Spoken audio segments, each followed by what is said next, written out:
that's on the other side. Okay, thanks, Mariana. We have the applicant here. Does the applicant want to say a few words? Welcome. Welcome, Jeff. Thank you. Through you, Mr. Mayor, my name is Jeff Buseman. I'm with Van Harten Surveying, representing the applicant, Michael Dominguez, for this property. This is an opportunity for this property for us to have a variety of housing within the in the town. If you know, there's been a bit of a history there. There was a larger property, and it was divided up into different pieces a few years ago, and it kind of shows it on this survey plan here, how it was divided up into 7 parts. Of those 7, this is the biggest one. This is 23 meters wide. The one on the left is 18, the one on the right is 18. This one's 10, 18, and it's a little bit, the sizes were dependent a little bit on where the existing house was. This house, this one on this property, was developed a little while ago. There's a relatively new dwelling there. So in this case, we're planning a semi-detached dwelling. There you may have your sketch. We provided a sketch in the application. It's too bad the internet's not working. But fundamentally, the house is to be set back similar to the ones on either side. A 6-meter setback for the front. We're suggesting a pretty healthy side yard is 2.5 meters, even though the minimum is less than that. We're also suggesting a larger rear yard than typical as well.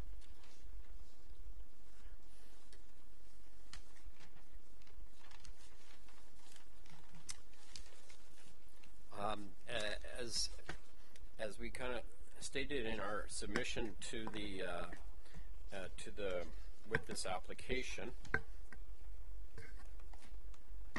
just to recap a couple things, that the subject property is designated in the Elora Urban Center of the County Official Plan.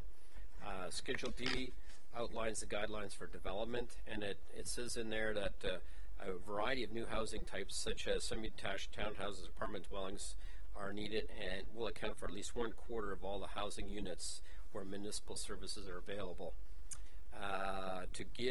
This is not the best little picture, but just an overall picture. The property is here where we're proposing a couple of semis, and then if you look down, there's been a couple more that were done on Kirtland to the south and across the road. So it's kind of showing a nice little scattered mix of the R2, which is, I think, a positive thing. And yeah, as we said, this now that's up on the screen there. Just to recap, the parcels will be 11 meters wide, and you can see we have healthy setbacks of 2.5 meters on the side yards, and I think it's a good fit for providing a variety of housing. All the requirements of the R2 designation are met, and that's presented in the chart on the top left-hand corner. If there are any questions about the development, I'd be happy to answer them. Great, thank you very much, and you might have an opportunity to respond to a couple of delegations. Sure. So thanks very much, Jeff. Thank you. And I'm going to call one of the first delegation that we have is Ian Hornsby from 241, a neighbor on 241 Colburn Street in Elora. Good evening, ladies and gentlemen. Welcome, Ian. First time I've been here, so I'm not 100% sure on how your processes work. I'm not here to speak against this development. I'm here rather to ask some questions and to hopefully get some concerns that I have with respect to the way in which the excavation, construction and drainage may or may not take place. My property is on the northeast boundary, so the very back of the property, and I have at the moment on that property line 18 trees that are 30 to 60 plus years old. My concern is that during the construction that the excavation would stay well enough away from the property line so that the roots of the trees would not be severed. In previous construction that has taken place, I had 6 60-year-old trees where their roots were severed when excavation took place 4 feet down right up to the property line, and so that is of concern to me. I planted the trees with the intent of enhancing the property and enhancing the village, and I would like, if possible, that the excavation and drainage work sort of look at that and say, okay, we can move back 3 or 4 feet from the property line and leave that alone. That's all I had. Thank you very much. Thank you very much, Ian. And just wanted to ask if first we'll get Susan to do her delegation. Okay. And then we'll allow the applicant an opportunity to respond to that question that you have. It's pretty direct. Susan?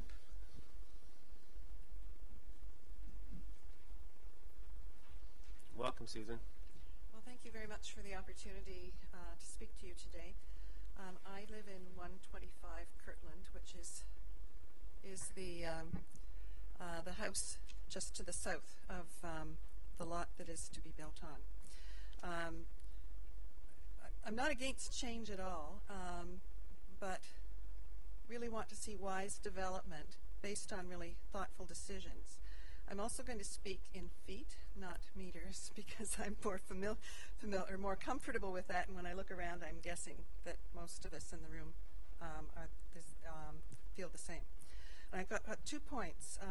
The first one is about wise decisions. Zoning bylaws are really a planning tool, and they lay out the basic rules of the development.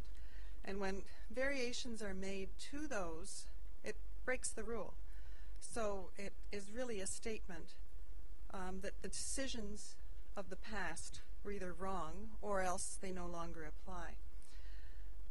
If this variance is accepted, it will mean that you have made a planning decision that in this area that the current R1A requirement of detached single-family homes on lots with a minimum 60-foot frontage is wrong, when the lot is a little wider than 60 feet, as this lot is 73 feet.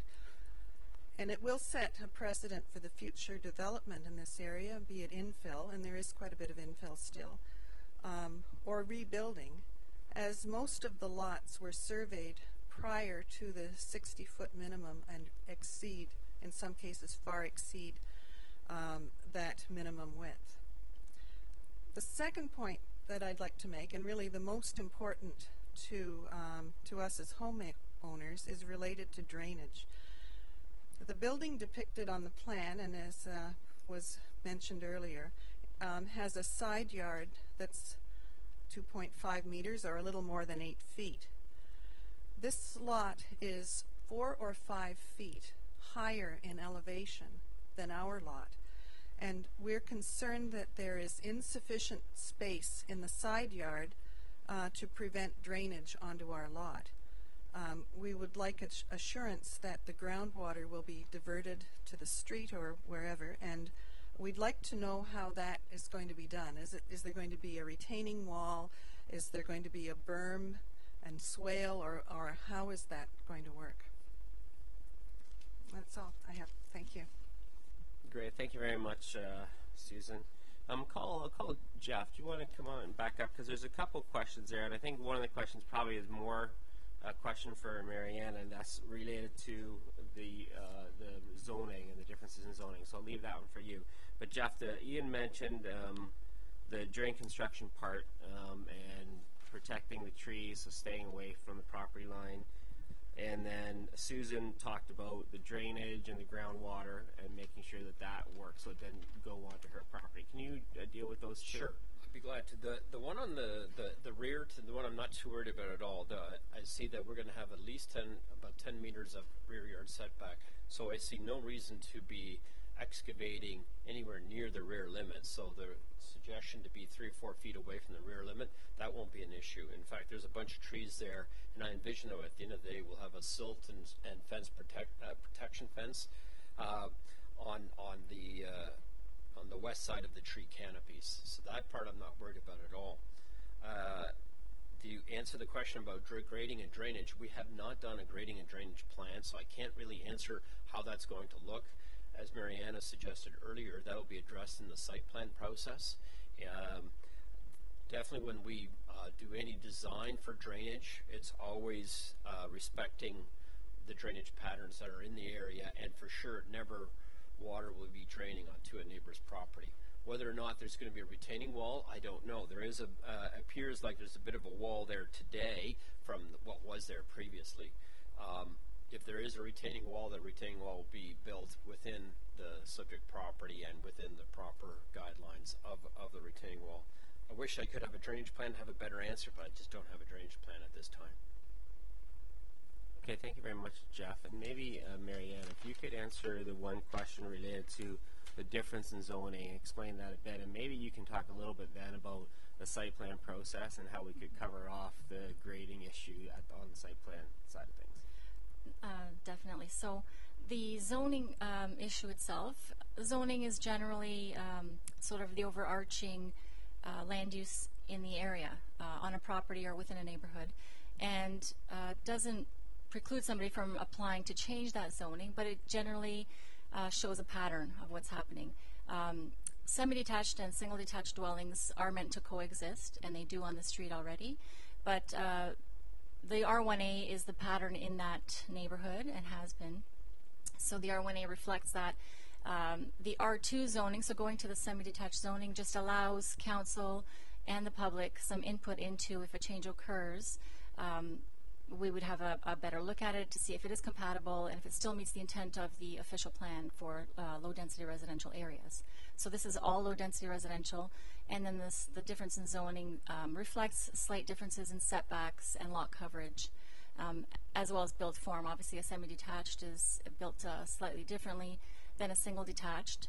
However, having said that, it's sometimes more appropriate to have a semi-detached built on a property rather than severing the property if it's slightly oversized, and slightly larger than what the zoning bylaw allows.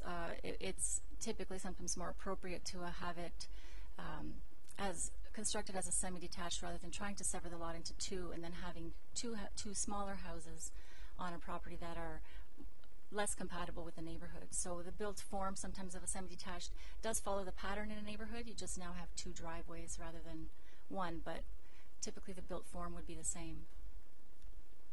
Okay, thanks, Mariana. Questions from council? Councilor McLean?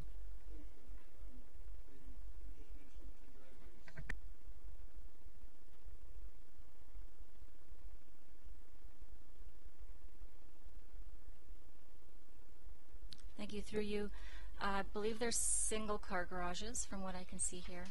I don't have, this is just the zoning stage, so we don't have the elevations or the site plan yet, but we have the overall lot plan, and it looks like they're single car garages. 3.4 meters is what's shown on the plan.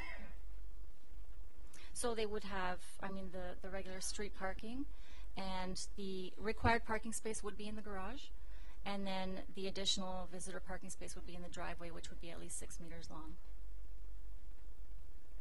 Councilor Kitchers? Thank you, Mayor. Mariana, is in the site plan, when we do that, is there a stipulation we can make about drainage? Yes, thank you. Through you, definitely drainage is one of the issues that's looked at in the site plan process. What has to happen is basically every property has to drain individually, cannot negatively impact neighbors' properties. So that is addressed through the site plan approval and would be entered into, a site plan agreement would be entered into with an appropriate drainage plan. So our consulting engineers would be reviewing that at the site plan stage. Anything else from council?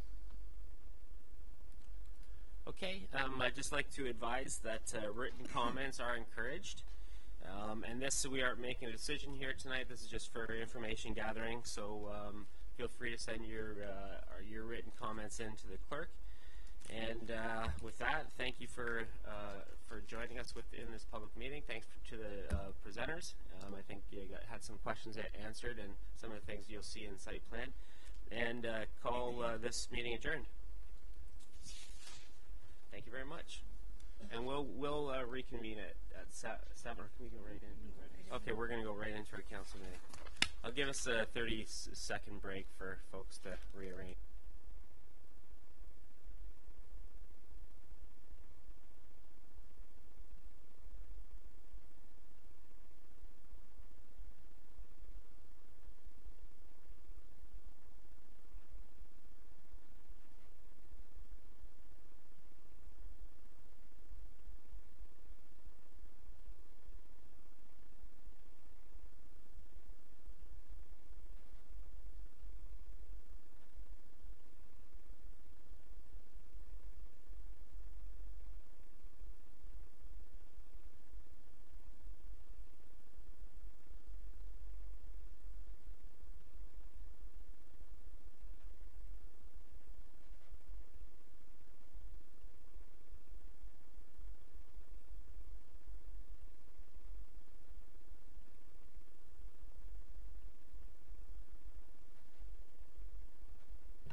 so we'll call our council meeting.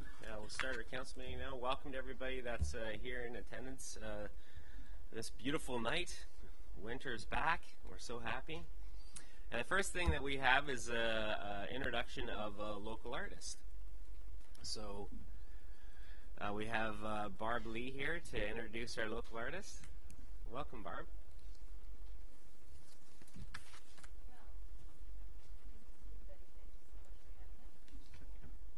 Read it down a little bit. Oh, can you hear me now? Yeah, okay. Well, thanks to the mayor and council for, again, giving us great encouragement as an art council with support through the Community Services Advisory Committee grant process. And one of the things we do that is really valuable, we think, is our Art in Public Places program. So the work you see here is the artist Rachel Albano, who's an abstract painter living here in Elora. And I don't want to spend a whole lot of time because I want her to have a chance to introduce herself, and I know you have a full agenda. So Rachel holds a degree in studio art and art history from the University of Guelph, and she has representation at the Koyman Gallery in Ottawa and PI Fine Arts. So I want Rachel to be the one to talk about her work here. Thank you. Thank you very much, Barb, and welcome, Rachel. Thank you. Thank you for having me. Good evening, Mayor Linton and members of the council. Thank you for allowing me to introduce myself tonight and for the honor of displaying my work here in your space. As she was saying, my name is Rachel Albano. I'm an abstract painter. I live here in Elora with my husband and my 3 children. I studied fine art at the University of Guelph. To be honest, I wasn't sure how practical a fine arts degree was or if I'd ever have the chance to use it, but I knew I had to follow my heart and study something I was passionate about, and I'm glad that I did. In my final years at school, I was influenced by a few professors who are renowned abstract artists, 2 of them from Elora who you may be familiar with, Stu Oxley and John Kissick. Their drive toward abstract art was contagious. Over time, I began to show in outdoor art shows in Elora and Guelph, eventually being accepted into more prestigious juried shows such as the Toronto Outdoor Art Exhibition in Nathan Phillips Square in Toronto. During these years, I developed a following through art shows and subsequently on social media, which has been such an effective method of communicating with art lovers. For example, this summer I posted an image of a recently finished painting on Instagram, and a follower saw the image online and followed me to my next show and purchased the piece there. I'm currently represented, as Barb was saying, by 3 galleries, Koyman Galleries in Ottawa, PI Fine Art, and the Elaine Fleck Gallery in Toronto.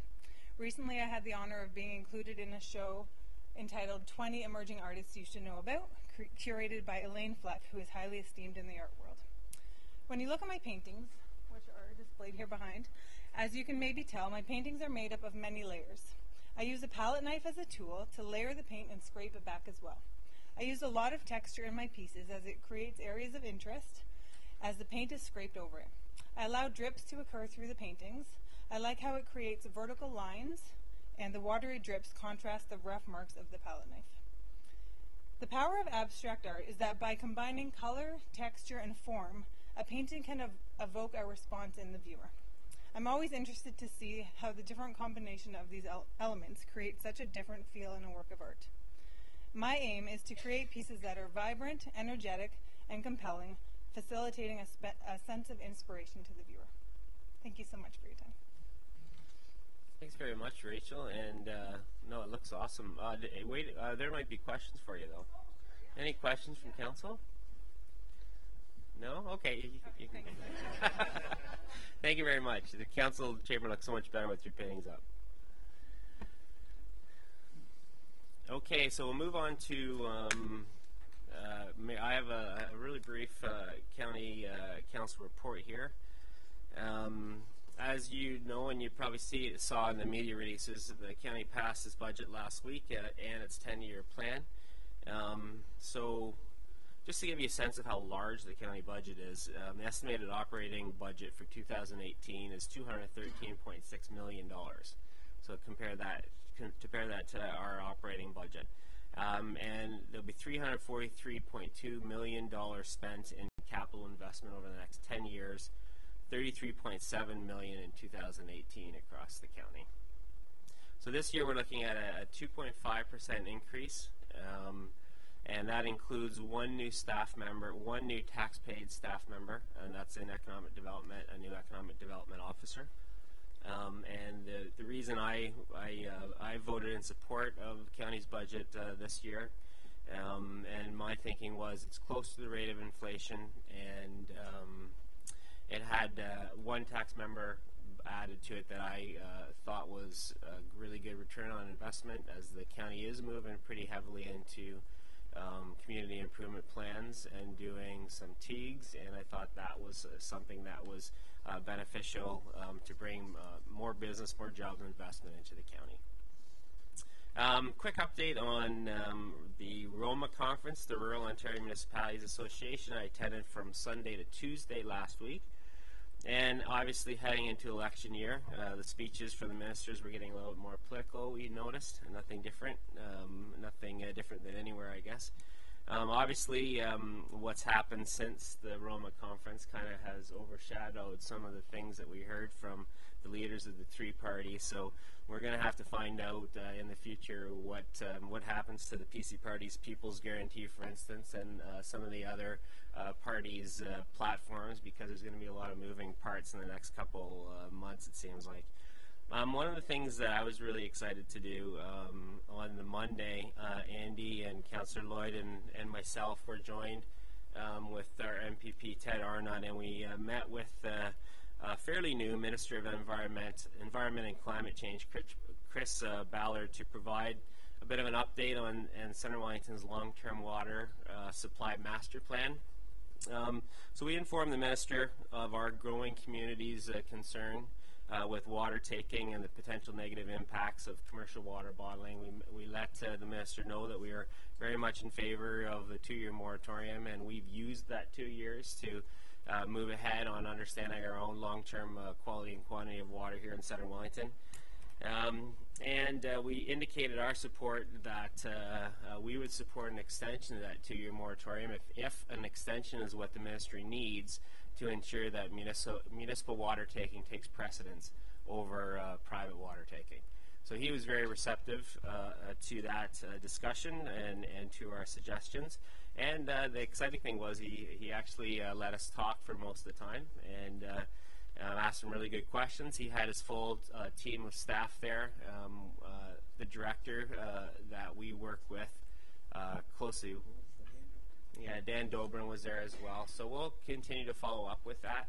And we have had really good relations with the Ministry of Environment and Climate Change, their staff, and we'll make sure that we continue that partnership. So that's my update. Councillor committee updates. We'll start with Councillor Fisher. Thank you, Mr. Mayor. There was no Heritage Centre Wellington meeting in January. There was a CSAC meeting scheduled, and there are minutes later on in the agenda. There was no quorum at that meeting, so they had a very interesting discussion, but no action formally was able to be taken. Just one other thing I'd like to mention, that last week I did have the pleasure of attending couple things actually. The Neighborwoods Tree Talk on Tuesday, their quarterly tree talk, and then again on Wednesday the annual general meeting of the Elora Horticultural Society. And it just serves to remind everybody, I don't think it's a secret, but we can't say it enough, of how much organizations like that do in this community, the purely voluntary work. And in this case it's all around beautification, plantings, tree planting, flower beds, and it's just an enormous amount of work that they do, and we all benefit from it. So I just want to make mention that it's always interesting to go to those meetings. Thank you. Councillor Fisher? Councillor Morris? I had to check to see if Councillor Fisher had a beard, and that's why you were confusing us.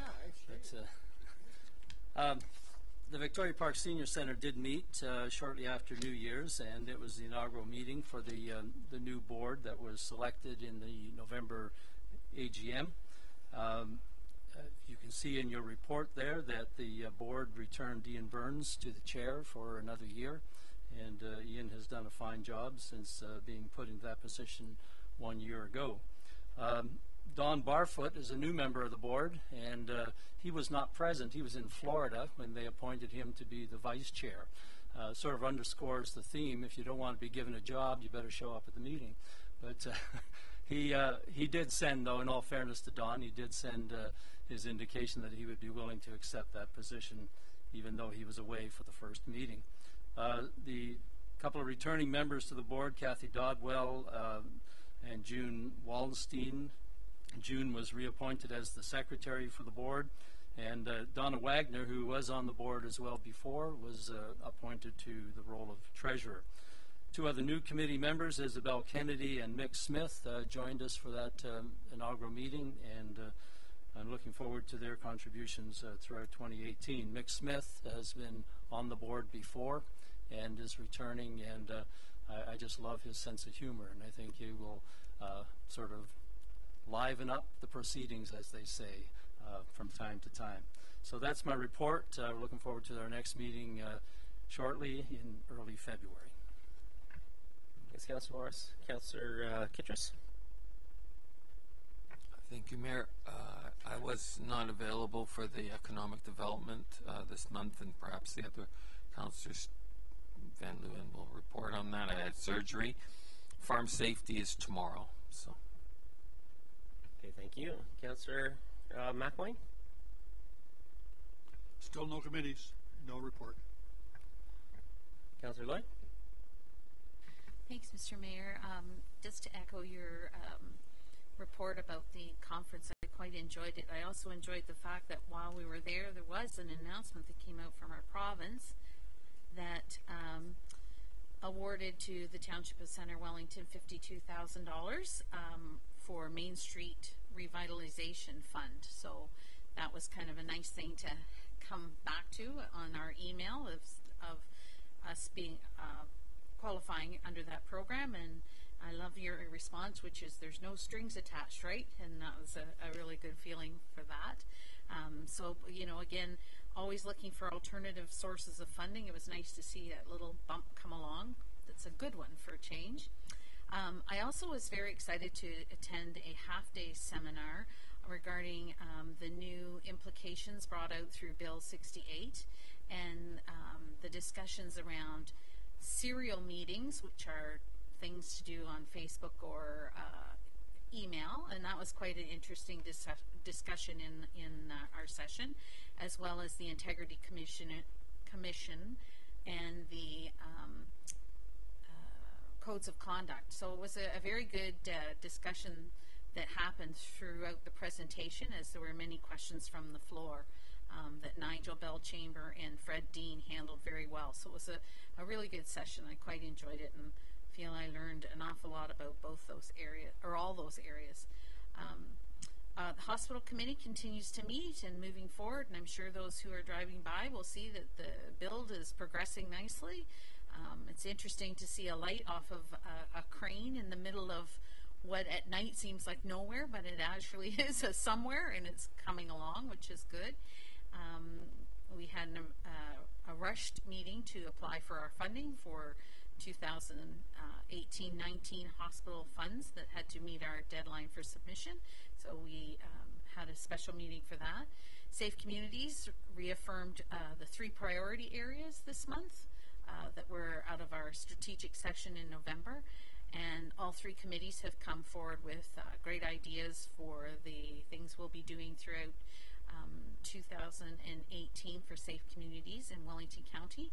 There will be things coming forward to help encourage the formation of groups in Centre Wellington as well as Mapleton, as we are the only 2 areas that are no longer that do not have. Oh, and Puslinch, I'm sorry, to reform in Puslinch, as we do not have local committees in those areas. So that's something to watch for. And what was my other meeting? I had another meeting. It's gone. Anyway, I had a very busy month so far. So thank you. Thanks, Councillor Lloyd. Councillor Van Leeuwen? Thank you. Unfortunately, I was very busy myself, but I'm out of town for almost 2 weeks in business, so I was not able to make the economic development meeting either. So sorry to disappoint Councillor Kittredge, but hopefully we'll have all the minutes here, of course, that we've read. So, and growth committee also didn't meet in this time, so nothing to report. Oh, and I also, thanks, councillors, I also wanted to mention a while ago, council had passed a resolution to support an application by Union Gas for natural gas grant program to extend gas to Bellwood, and we just found out that we weren't selected for funding. So that's too bad, because we really were looking forward to that. We knew that there was a lot of applicants for the amount of money that they're putting to that program. So basically, the only reason that the ministry gave was a number of projects could not be funded. So we are one of them. So that's not good news, and we'll continue to try to work with Union Gas to see what we can do. Now that we know this avenue isn't going to work, we still want to do whatever we can to see if we can get natural gas to Bellwood. So in the future, we'll be looking to them and looking to see what our options might be. Okay. We did have Section 7 on our agenda. We did have a closed session, and I have nothing to report out of that closed session.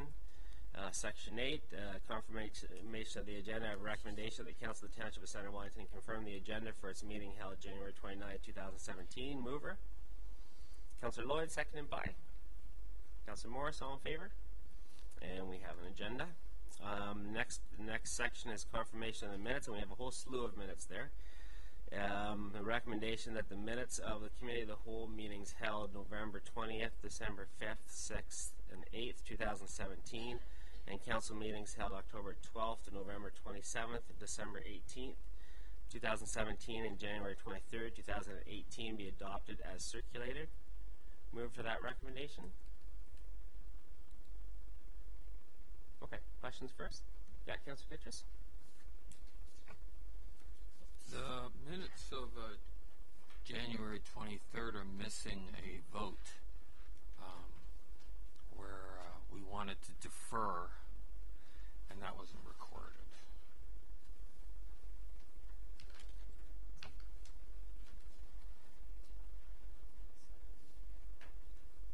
So I'm just wondering if we could exclude that one and maybe add it sometime else.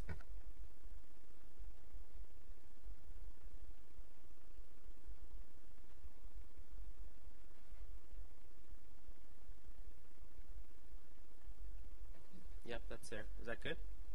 Yeah, okay. Councillor Lloyd? Thanks, Mr. Mayor. Just a question. In the minutes, sorry, I don't know the date, but it's on our electronic agenda is page 27, item 12.2.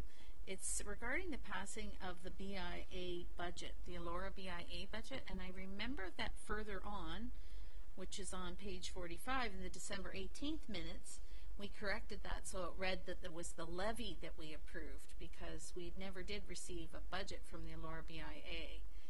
So I just want to make,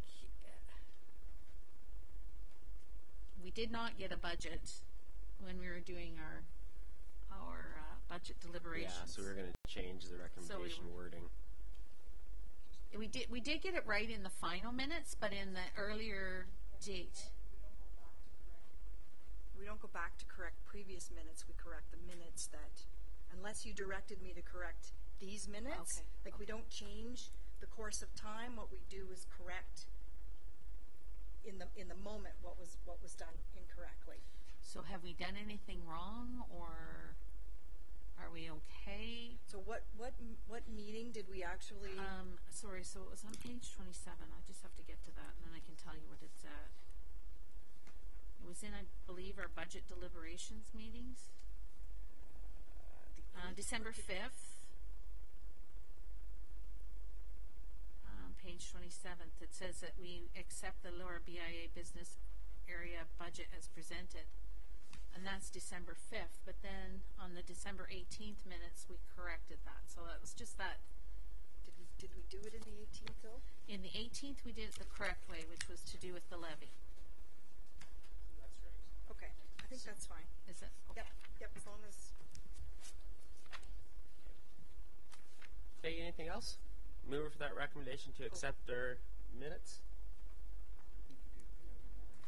No, we don't. No. Councillor Van Leeuwen, seconded by Councillor McElwain. All in favor? And that's carried. No delegations tonight. Consideration of reports. First item on the agenda is the Elora Centre for Arts.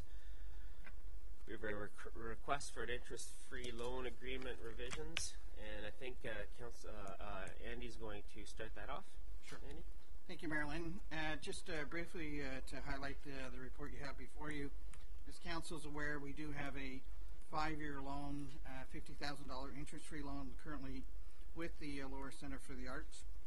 They have made one payment, their October 1st, 2016 payment, so the loan now stands at $40,000. We have been working with representatives from the Elora Centre for the Arts over the last short period of time, and they've come into some challenging situations financially with a boiler that blew up with them in the fall that has seen some significant dollars had to be put towards that project.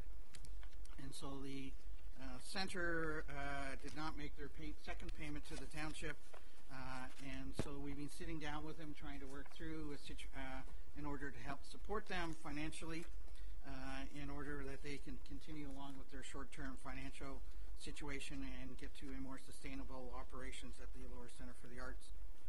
So before you tonight is a recommendation that we would work with the Centre basically to dissolve or discharge the existing loan, and then we would reestablish a 5-year loan, or sorry, what we're recommending is a 10-year loan for the $50,000. We would redo that and we would re-put it on title, and so that our if the Centre is to default in that payment, we have the building asset to go after, and we would have our payment secured through the building property value. Staff are recommending to proceed with a new interest-free loan, and our lawyers would prepare that and have that drafted in the similar format as we did, executed on title for the property to ensure our payments were, our loan was secure, and in order to try to assist the Centre as they move along to try to be more sustainable with their financial situations. Matt Labner is here this evening. He can highlight some of the things that they're working on in order to be more sustainable, and then we'd be happy to answer any questions. Thanks, Andy. I'll call Matt Ladner. Welcome, Matt. Just hit your mic there, and you might have to flip it up a bit, yeah. Good evening, Mayor Linton and Council. Thanks for having me. As Andy mentioned, it'll come as no surprise to anyone here that the Centre continues to grapple with its finances. First of all, I want to thank Barb and Rachel for the segue. I wasn't aware that we were going to introduce a great local artist, so that's fantastic. I told my daughter I was coming over to talk about the finances of the Centre tonight, and she told me she likes to paint, and that's a good thing. Unlike Rachel, my background, for those of you who don't know me, I know very little about art, to be candid. When the Centre was for sale not quite 2 years ago, I decided to get involved as co-chair with Sheila Coop, not because I am an artist or really that I know that much about art, but because to me it's clear that art and culture is integral to Elora and also to Centre Wellington, and that's clear through the vital signs and lots of reports. I want to thank Council for the ongoing support of the Centre in many facets. One of the things we've spent an inordinate amount of time on in the last couple of years is looking to create a sustainable Centre for the Arts, and what we've had is a 15-year track record of slowly bleeding. And you know, we are partway into that. We have created a new strategic plan which we've shared far and wide in terms of our goals, and we've taken good strides. In our first part year as a board, we did have a very modest profit, and last year we were very close to break even.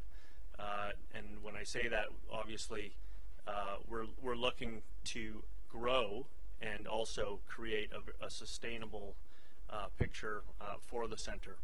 So as Andy outlined, this fall we actually spent a lot of time last year, and we secured about $50,000 in grants affiliated with the boiler. And when we went through the process of talking to people knowledgeable about the boiler, we realized we could easily spend $200,000, and so we had to make some decisions around what parts we dealt with. And so we did a lot of work based on the recommendation of professionals around steam trap surveys and repairing thermostats and pipes and all sorts of stuff I won't bore you with. When we went to flick the switch in October, when it came time for the heat, the boiler itself, which we had been assured would be okay for another year or two, promptly died. And so we were left facing a very hard and real decision of either we close the center or we sort of just jump back in with 2 more feet and continue forward. And so that's what we've done. And so we've been talking with Andy about and staff about potential routes forward. And I'm in the spirit of transparency, we've been working very hard to find lenders to consolidate our debts and help us with our cash flow. That's one of our challenges, is we have assumed some liabilities from previous boards, from previous years that we're strapped with in terms of cash flow, and frankly, that's been a challenge. So we continue to work very hard at that. This would be a step towards assisting us in that process. I can speak to some of the accomplishments of the center, but I also want to be cognizant of your time and your agenda tonight. So maybe we should, thanks Matt, maybe we should start it off with council questions, that if some of those are related to the strategic direction of the center and where you're going, then that would be great. Questions from council?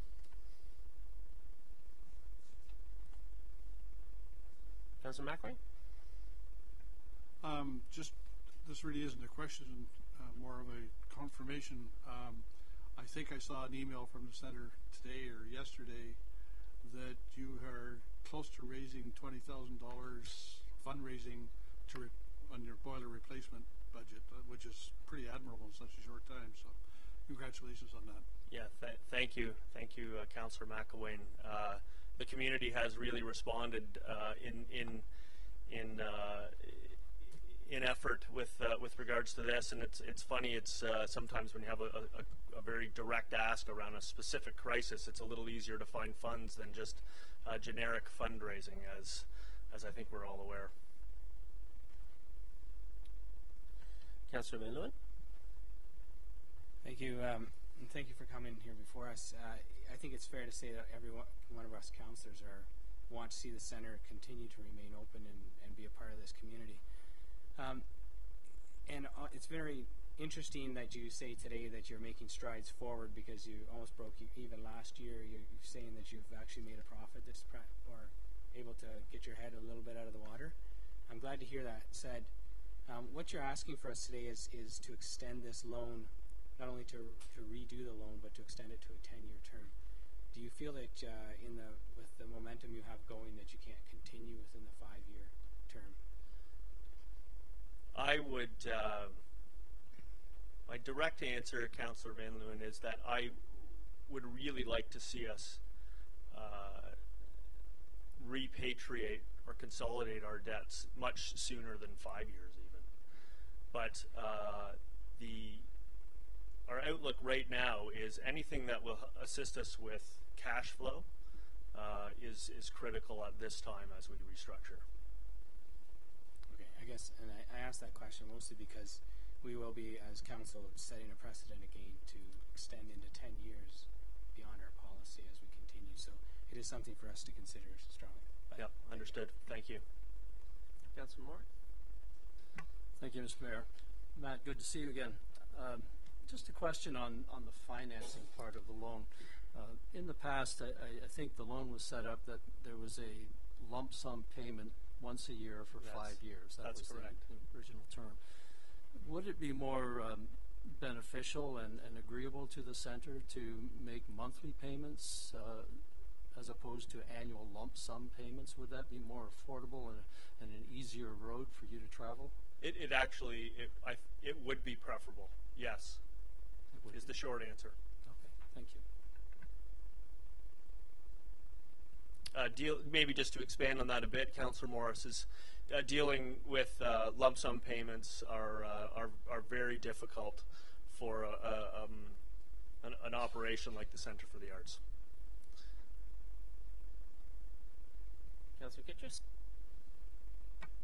Thank you, Mayor. Matt, as you know, I've supported the sector. The last time they came to just establish the loan, they didn't come with a business plan or an operations. And I've looked at yours, but now this is a little bump in the thing. So I'm just wondering, will you be able to give us monthly updates on how this, with the payments? Like, because I'm concerned also with the lump sum. Yeah. Like, I think that in terms of all your payments, like a monthly is easier, like way to sort of, you can get to that little benchmark. So would you be accommodating for that aspect? Could you just expand, Councillor Kittrus, on what sort of monthly report, what that might look like? And the reason I ask is, as you are well aware, we have limited resources other than pretty much a full-time working board, and actually we're pleased to say we now have three staff over at the centre. But I would want to understand what that meant. I think in principle, yes, we'd be happy to do that, as long as it wasn't too administratively burdensome. Well, you need some sort of financial reckoning at the end of the month so that you can see what you have to do. Yes. Because if there's something that happens, you generally have to make a decision fairly quickly. I mean, you still have to operate under those kind of principles. So in our partnership, which is what it is, I think it would be good for us to sort of see more, and also that would allow for perhaps input to help in certain ways. If it's like we're more than happy in terms of transparency to share financial statements each month, and that's very easy for us to export. We recently actually, at the advice of RLB, our accounting firm, we actually switched reporting systems, and part of that was for granularity, so we could really understand. And part of the challenge of previous boards and staff at the centre was having a really thorough look at what areas were generating effective revenue that were covering expenses, and so we've come a long way in that. It'd be very easy for us to share customized reports on a monthly basis, or any other time frame. And I'd be happy to share those with you. I can send them out very easily.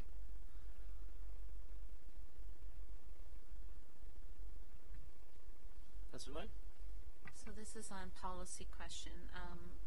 I believe our policy right now is that the interest-free loans are to be paid back in 5 years. So do we need to, at this table, change the policy or amend the policy for this specific item, or?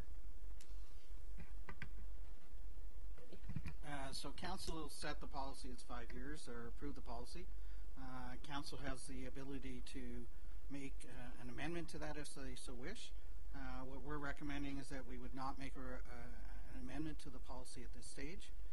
This would be a one-off situation for the Elora Centre for the Arts. We can monitor that, and we can bring back a report on any refinement to the policy in the future. So we've heard a couple ideas here, and one is to establish kind of a monthly schedule of payment.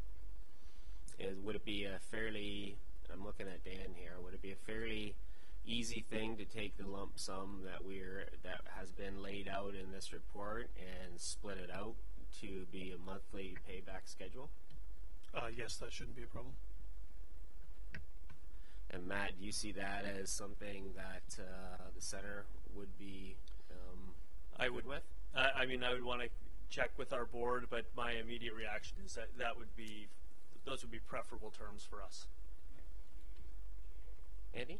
Just from the process piece, the current agreement states that we have post-dated checks for those payment times.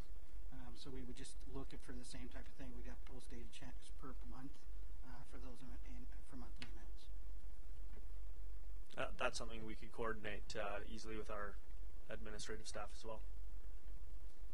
So from council's perspective, I mean, we're making an exception from a 5-year payback to a 10-year payback for the Elora Center for the Arts. Any other discussion that needs to be had on that?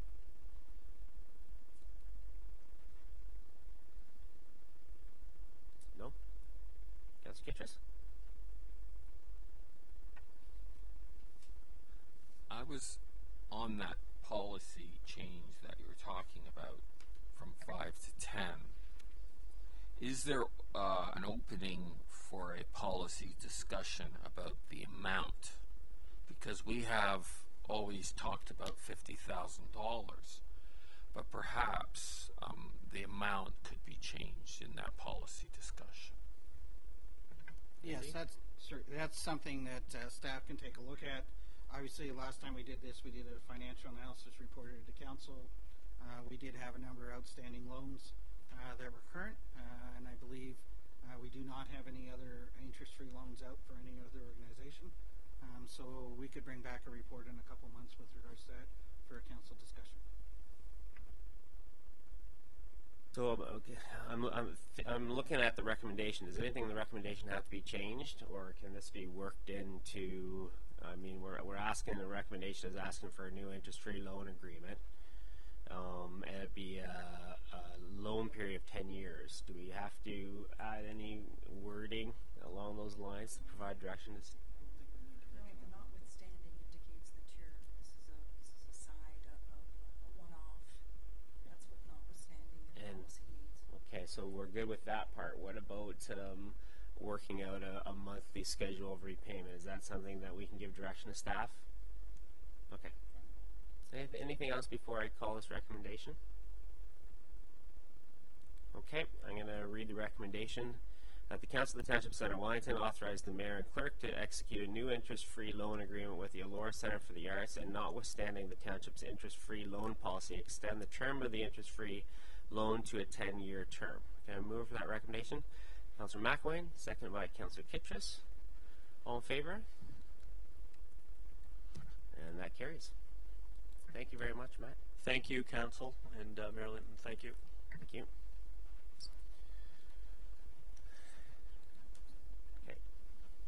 Okay, so we're moving on to 11.2, public forestry policy. And we have, I know that Matthew's here, and I see that Brian, you're on a report from Brian, but I think it's from Matthew. Are you going to give him a massive introduction here, or what?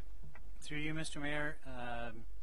Yes, so Matthew Alain is here, our project manager, community services. Matthew has been the champion of this process, very collaborative process with the community, and I'm going to turn it over to Matthew, who's going to take us through a presentation on the public forest policy. Thanks, Matthew. Welcome. Are you standing on a stool, or are you really that tall? Okay. Welcome. Thank you. Thanks for having me. I'm going to talk today about the draft public forest policy.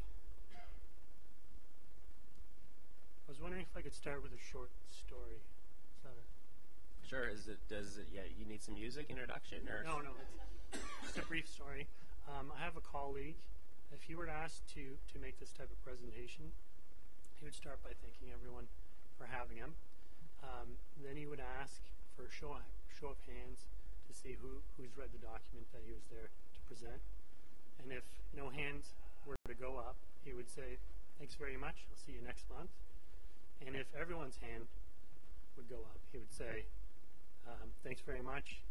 Fire away with questions." I'm not going to do that. I'm actually really excited to talk a little bit about the background and how we got to this point, and talk about what we want to do next. So I'll talk about the background. What is the purpose of the public forest? Trees as an important public resource, management objectives that have been achieved, and what's next. So a quick background. We started working on this public forest policy in April. It's based on earlier documents, the tree policy that was prepared in 2006, and draft revised tree policy in 2012. We We presented the first draft to Community Services Advisory Committee meeting September 10th. We got lots of good feedback there, and we also got some informal feedback from the Forestry Department at the City of Ottawa. We also got feedback from community groups, Neighborhoods, a not-for-profit that's really active in forestry, and environmental education provided some feedback. We put that together and presented at the community open house public input for master plans October 15th. So we had copies of the policy there for review by the public. We also took names and emails of anyone who's interested in reviewing, providing their comments. The following week, we had a meeting with local arborists that was organized by Neighborhoods, and there was about half a dozen arborists from our area. We talked about the policy. We also talked about arboriculture in general in our area. All that information was put together in a revised document that went out on November 2nd to anyone who was interested in providing comments, staff who hadn't had a chance to comment yet, and also was put on the website for anyone to download and take a look at. So what is the purpose of the public forest policy? Quick answer is we want to avoid that image on the right. In my words, it is to establish a standard level of tree management practices acceptable in Center Wellington. The goal that we've identified in the policy is to enhance the condition of public trees and the quantity of public tree canopy cover in the township of Center Wellington. Just quickly mention the bottom right corner. I've put the section and page number in the policy of what I'm talking about in case that's helpful. It looks like it's cut off, so hopefully that helps anyway. So there's 11 objectives that we've identified. I'm not going to go through each one, but I wanted to point out that it's in section A5 on page 3, so we can take a look at that later.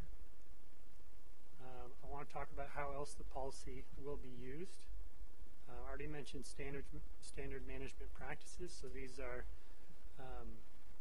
preferred tree species, replacement ratios, the diversity guidelines and goals, tree planting preservation details, tree planting specifications, and our maintenance programs, tree removal, replacement, pruning. It's also a baseline policy framework, so it can be used to inform other documents, or urban design guidelines, for example, the development manual we're working on, and possibly future documents. Natural heritage strategy is one example, or for example, urban forest management plan. So it was intended to stand alone, to be a document that we can refer to and use to make decisions and to communicate with the public, but it also works with these other documents. It's also a baseline for analysis, so without understanding the resources we have, the forestry resources we have, we can't make decisions on how to manage it. So I'm going to talk about the tree inventory a little bit later. Maintenance programs again, so the success of the maintenance programs that we're suggesting, how they evolve over time, lessons we learn, and also canopy cover. I discussed canopy cover in the policy as a potential measure for forest cover on a large scale throughout the township. It's just one option. If we were to adopt the policy, that would be sort of one of the next steps. So as an example, most municipalities have targets for 40% canopy cover in urban areas and 30% in rural areas. Right now, our best estimate is about 15% in Center Wellington. So we want to be able to get to a more accurate measure, and a measure that can be that's repeatable, so that we can see our progress, see how we're doing, make decisions. Trees is an important public resource, so I'm going to talk a little bit about benefits of the public forest, environmental psychology, iTree, and green infrastructure. So these are the benefits listed in the policy. There's 8 of them. I think they're very clear, and I'd recommend taking a quick look at those, they're in section A3, page 2. I also want to talk about environmental psychology. This is a topic that's really important to me. I have a degree in psychology, and I wrote my undergrad thesis on this topic. It's the reason I wanted to become a landscape architect, and I think it's one of the reasons I'm here today. Most of this environmental psychology research revolves around the question of the psychological effect of human interaction with built environments versus natural environments. So on the left, you've got a built environment, asphalt, concrete, stone, or steel, glass. On the right is a natural environment, plants, trees, could be stone, soil, water, but really plants and trees are the main focus. I also want to mention that what their interest is not so much one of these things is the interaction of the two.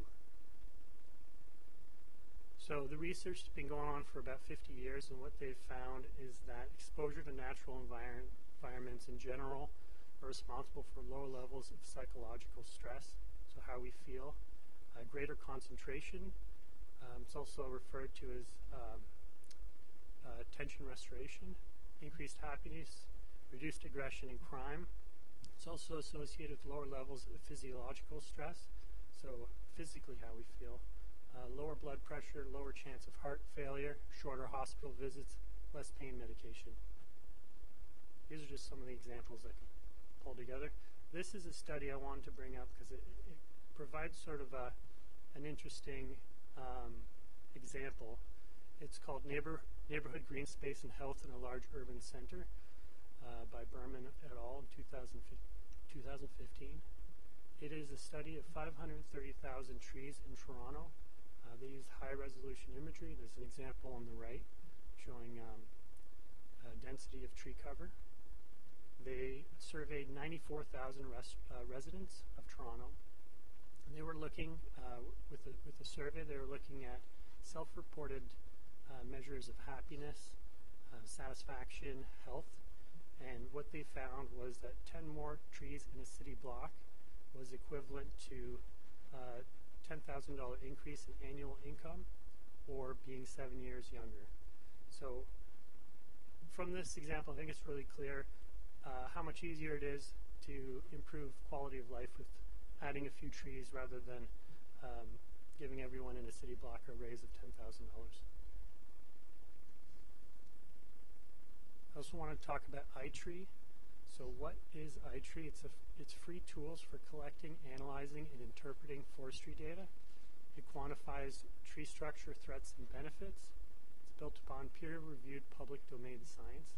So it was developed jointly between the U.S. Forest Service, Davey Tree Arbor Day Foundation, the Society of Municipal Arborists, International Society of Arborists, Casey Tree, and one of the forestry colleges in the U.S. So as an example, I picked one of the measures in iTree, and I added 6 trees just outside this building, beside Hoffer Park, beside the parking lot, 6 large Norway maples. And the information I was able to get, so this was just a quick exercise, just as an example. Those 6 trees are responsible for absorbing 479 kilograms of carbon dioxide. They intercept 42,000 liters of rainwater, remove 3,444 grams of air pollution, save 273 kilowatt hours of electricity and 70 therms of fuel. They avoid 635 kilograms of carbon dioxide emissions, and they're associated with an annual value of $192. So that's a savings related to this building. So is it a big number? No, but if you look more closely, there's other trees that are around this building that also have an effect. Those trees also affect other buildings in the neighborhood. The trees themselves, their average lifespan is 150 years. So this is an annual effect that is cumulative. They also go up in value. The savings goes up every year rather than diminishing. So over a period of time, it does have a significant and measurable benefit. So a little bit more on iTree. There's some municipalities in Southern Ontario that use it. One example is the town of Oakville. They prepared a study in 2016, Growing Livability, Comprehensive Study of Oakville's Urban Forest. What they found, running some measures with iTree, I just want to mention two things. They identified 95,770 trees, and they quantified the benefits provided by those trees as $11.9 million annually. So I'm not suggesting this is a measure that we need to adopt. It's just an example of placing a dollar value on our trees. I also want to talk about green infrastructure. So in April 2017, the Ministry of Environment and Climate Change released the draft Low Impact Development Stormwater Management Guidance Manual. And the intent of the manual was to provide guidance on stormwater management criteria needed to treat municipal stormwater using an ecosystem-based water balance approach.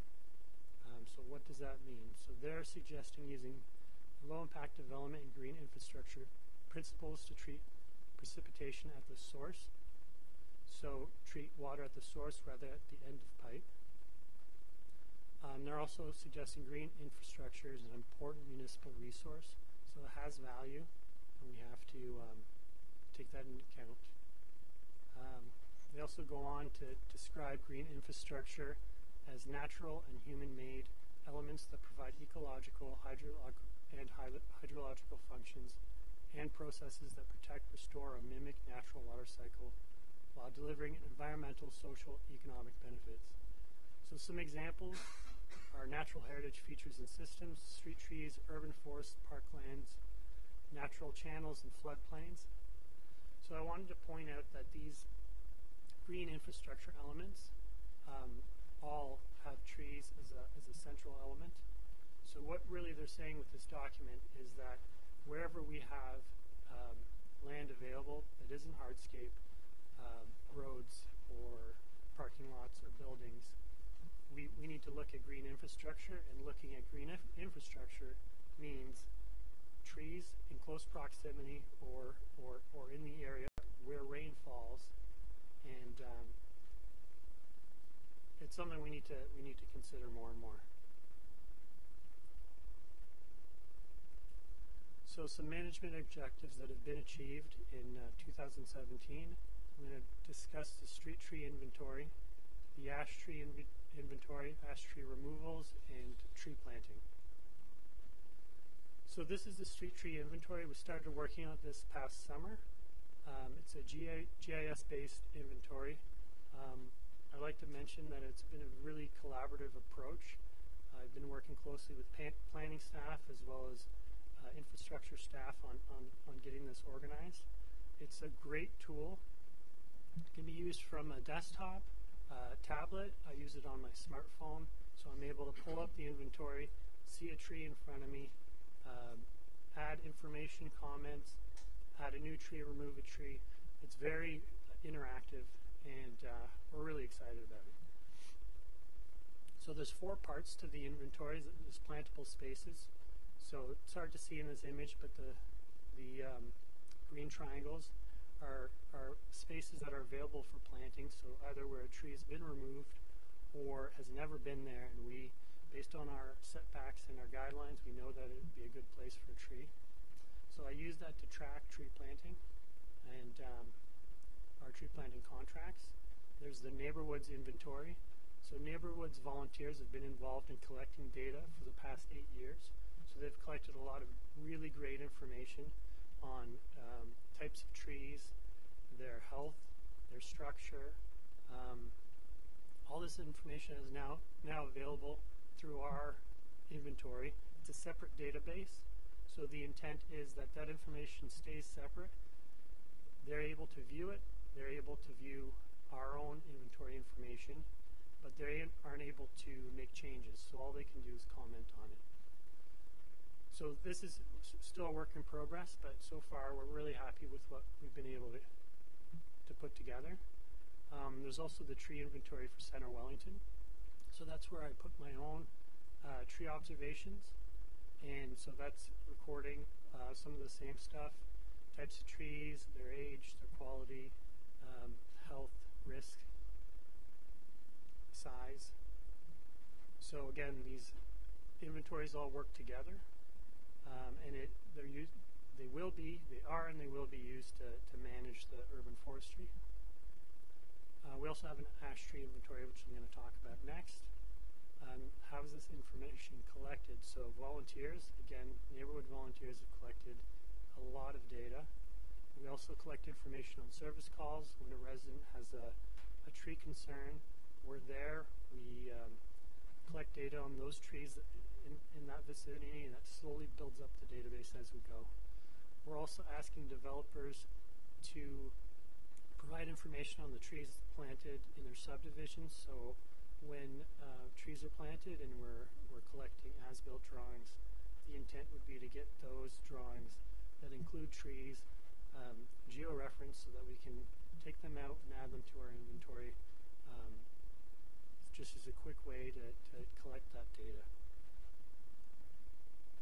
So the ash tree inventory was first started in 2015. Urban Forestry Innovations, the township's consultant, prepared Center Wellington EAB management plan. They inventoried 2,681 ash trees. Those trees were located along urban streets and in our parks. So on the right, you'll see just an image of some of those trees. From the image, we know the health. The ones that are red are dead, yellow are in fair condition, orange in poor condition, and green are in good condition. So as well as condition, we also understand the hazards associated with each tree. Township staff also were able this past summer to inventory an additional 3,000 trees, and those are mostly on our rural roads, trails, cemeteries, and woodlots. So we've made a lot of progress in a short amount of time. We think we're about 2/3 of the way through the inventorying the ash trees. One thing to consider, though, is as they react to emerald ash borer, we have to continue to inventory them to know what type of condition they're in, which areas are concerned, which trees are concerned. Again, I wanted to thank infrastructure services staff. They are the ones that did most of those new ash tree inventory. A lot of summer student time and effort went into that. Ash tree removals. Ash trees that were hazardous, dead, or heavily infected with EAB have been and will continue to be removed.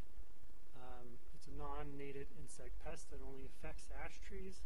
Approximately 560 ash trees were removed in 2017. 90 of those trees were removed.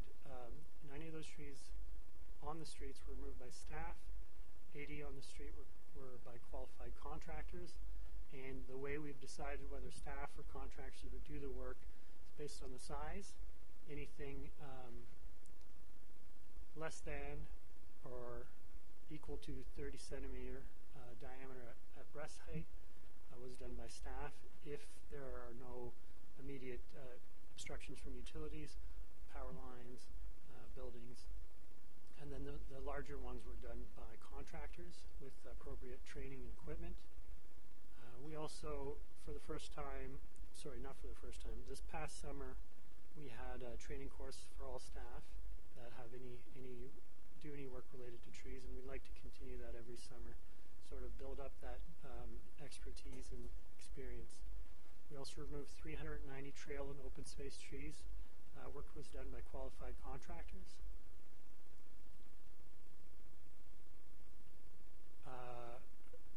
We also were involved in some tree planting as part of our objective to create an annual tree planting program. We were able to meet the following objectives. We prepared the draft tree planting details and specifications, which are part of the public forest policy document. Staff planted 100 barewood trees. This was infrastructure services staff. About half of those were planted in urban areas and the other ones on our rural roads. 270 container trees and shrubs were planted for stream restoration, also done by staff, and this was as part of bridge restoration work. So they're native trees intended to protect stream banks. It was a great project, and I'm really happy with the way that turned out.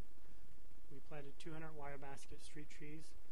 By contractors, the image on the right, that's one of the, I believe that's a 70 millimeter caliper tree that was planted on East Mill Street. And you can see in the image, the contractor prepared the holes using a mini excavator, and each tree was placed beside the hole with the articulating arm on the back of the truck. So they were able to move the tree into place. Though that size of root ball, it's not possible to move it using manpower. They're very heavy. So with the right machinery, the job went very quickly. I think they were done in 3 to 4 weeks, 200 trees, and they did a great job. So if anyone has had a chance to see them, we're really looking forward to seeing what they look like in the spring. We also planted 10 park trees through celebration trees. So those are commemorative donation trees. That's administered by staff in collaboration with neighborhoods. So approximately 580 trees were planted in 2017, and if I just quickly jump back to the previous slide, 560 ash trees were removed. We planted 580, so that's a little bit better than 1 to 1. But what our goal is 2 to 1. So we've got a long way to go. And I'll go on to mention that in addition to those 560 trees, those were all ash. We also removed another 40 trees in the township that weren't ash, and those were mostly maple or trees that died of natural causes or age. So we're struggling for 1-to-1 replacement, but we're making progress, and I think we have to keep working hard to achieve our goals. What's next? We'd like to finalize the policy. Is there anything that needs to be added? Is there anything that we should discuss removing? Coordinate community planting events. So this spring we've already prepared, or we've already planned 2 events. One of which is planting 90 trees and shrubs at the Sportsplex for Earth Day, and this is an event that was organized with the Rotary Club. The trees are being donated by Green Legacy. It's a great event. They're all native, and they're going to serve as a model of what to do with our ash trees in our parks. We're removing quite a number of very large, very mature ash trees. So before those are removed, we're going to start these new demonstration beds, get the community involved. There's also 300 trees and shrubs planned to be planted at the Trestle Bridge Trail. We removed about 260 ash trees in the summer. So these new plants are going to be planted by the community.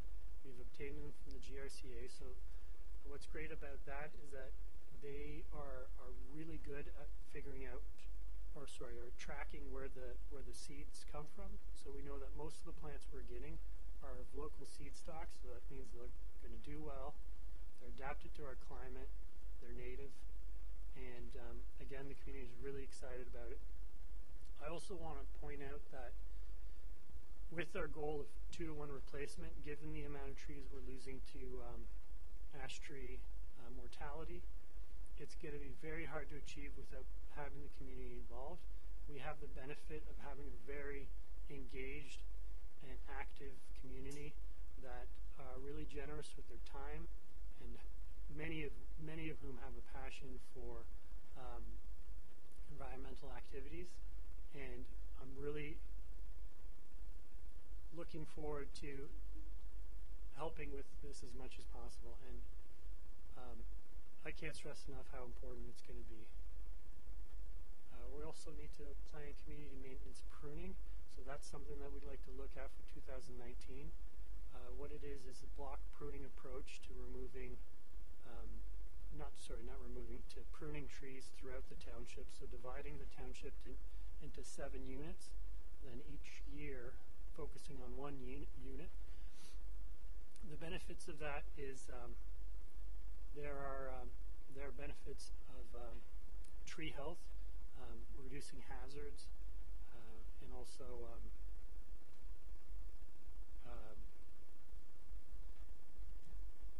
I'll touch on that one again later. So the last point is create canopy cover methodology. So we know that we need better measures of overall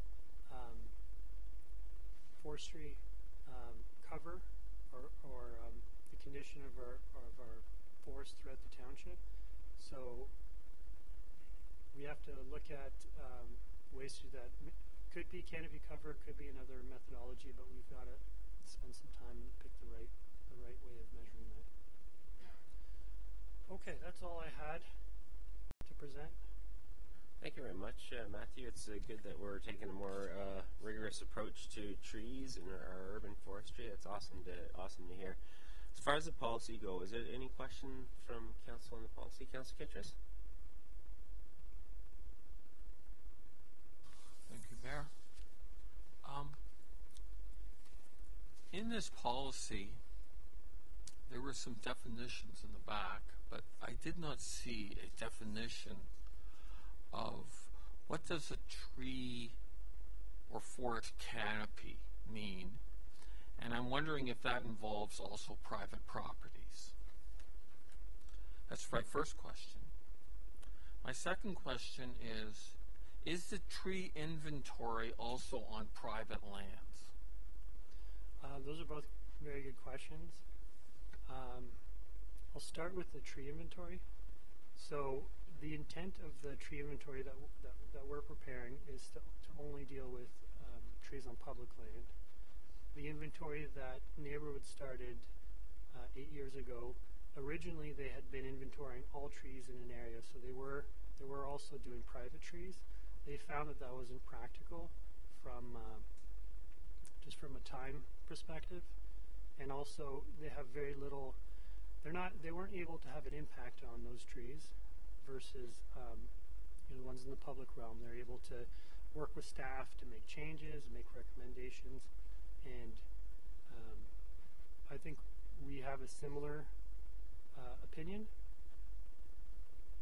And I think when we're looking at canopy cover, to answer your first question, it is all trees within the township. So that information is often gathered using imagery, and it's ground truth, or there's special programs that are able to pull out some more detailed information than you would get with the naked eye.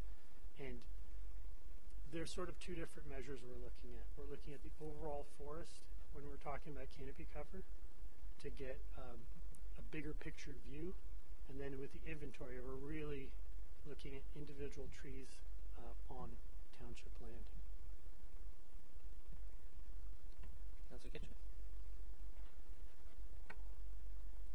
In the introduction on this policy, it says that it is an evolving document. And now that you've explained to me that the tree canopy also involves private property, does that mean that this will evolve into private property on farms and individual residents?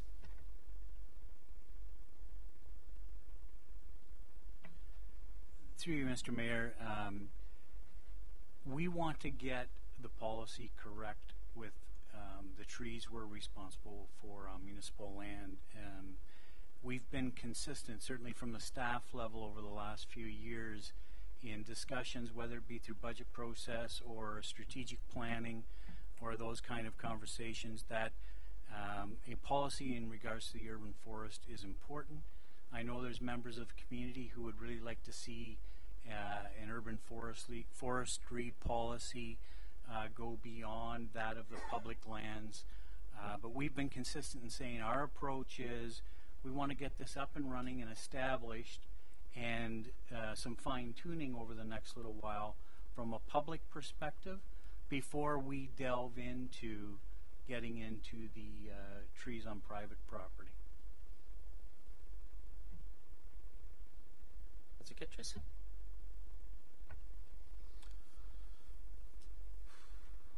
I cannot support this document. I believe it needs to have some additions for protection of private property. And I believe that this needs to be added to this policy in the introduction. I believe it should say this policy does not and will not in any future evolution contravene any property rights and responsibilities of property owners in Centre Wellington as per the preamble on the B&A Act in 1867 and the British common law upon which it is based, which is the basis of Ontario law. And if it is found to be the case, it is null and void. And I will not support this unless that is added to this document.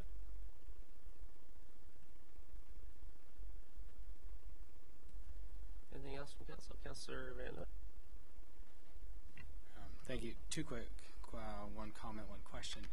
One in regards to Councillor Kitchus. I'm not sure if something's not in the document, if we're not actually trying to register or even control the urban or rural or private property trees, I don't think we have to be too concerned at this time until we get a document or policy change. But on that note, I'd like a question in regards to, and it came up in a public meeting, we look at the, it's called the tree protection zone that you put in there, which I thought was interesting. I've seen construction zones where they take all their dirt and pile it around the big tree, and by the end of the year it's dead. But how would that, for example, with the public meeting we had this evening, we heard the protection of a neighbor's tree and protecting the roots. Is that the sort of thing that we're going to be looking at during construction phase time, that we protect the urban trees? Or that wouldn't even come into play until we get, because this is not, that's a private residence tree at that time. So how would we deal with that when we go into construction phase of private residence? Oh, sure. Brian? Through you, Mr. Mayor. That's the whole point of establishing this policy on public trees and public lands, so we get it right. And so from the perspective of trees on public lands, we are going to have those protections in place. You heard Matthew say that this document is going to be the baseline for other documents as we move forward with things like the development manual that's presently being worked on by staff. And components of this policy will be used when we develop things like the Development Standards Manual, which will talk about things like site plan and the protection of trees throughout that development. And I can tell you, in working through that development standards today, we are drawing on information that's currently in this policy and accepted practices from an arborist point of view. And again, I can't stress enough, that's why the importance of firstly having a policy on your public lands, so you can then draw on that, but also be the example with things such as development. And also pointing out that without sounding like a pun, this is a living document, and you can see that in the report, in the policy itself. We've indicated that the method of implementation involves review of the document and updating it as required. So I hope that helps explain that. Councillor Van Loo. Thank you. One other thing, with the development of this document also into site plan and all the other aspects of building, this would be the document that we're using moving forward to protect, for example, developments like Haylock and Youngblood, where we see different parts of building projects where we have tree areas we want to actually protect. This is the document that we would pull forward to use in order to protect said trees. Is that true? Through you, Mr. Mayor, it wouldn't be the only document. It certainly would be one of the resources we use for that kind of information.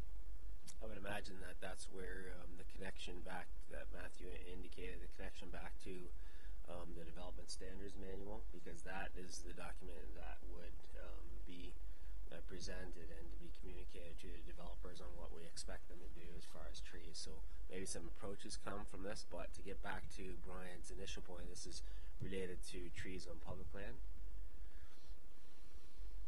Councillor McLean? It kind of led to the question I had, which was, will you be involved at all, Matthew, in site plan reviews or development review committee or any of that nature for such as Stephen just referred to? Yeah, I've actually already been involved with reviewing landscape plans for subdivision applications and also reviewing arborist reports. So that's already started, but we're just going through the process of formalizing our guidelines and what that's going to mean in the future. Councillor Goldie? Thanks, Mr. Mayor.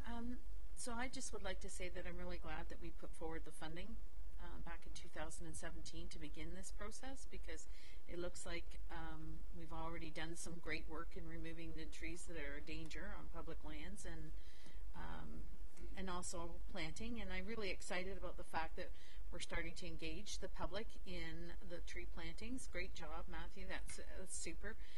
It looks to me as our long-standing neighbor Woods must feel that we are listening to their issues that they've been bringing forward for many, many years. I'm sure Greenlands is probably seeing it the same way, is that we are trying to work with them and the trail committees as well to make sure that we're greening up our public spaces as much as we can.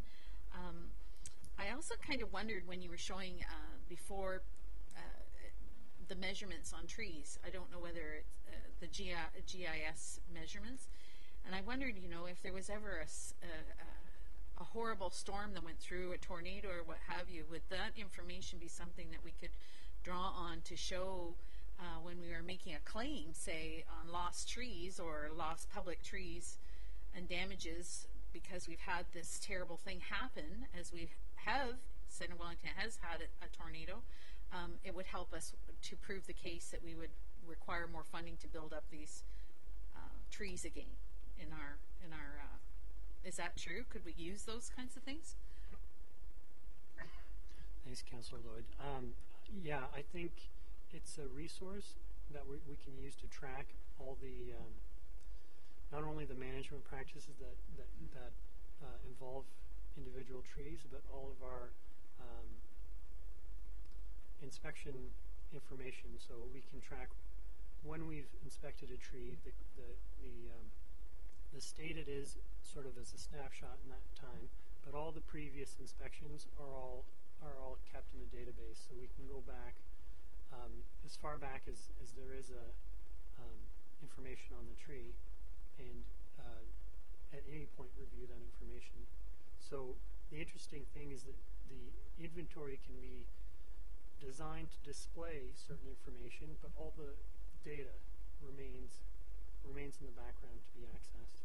So I think it is a very valuable tool, and we're really just getting started to figure out the best ways to use it going forward. Questions from Council? Councillor Fisher?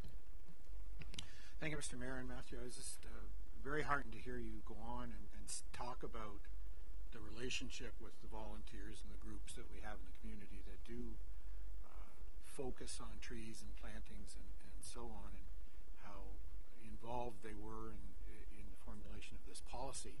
And just picking up on what's coming next in terms of development standards, is that same kind of relationship going to be manifest in that, or do you have that level of involvement going forward as we establish our development standards in subdivisions and site plans and so on.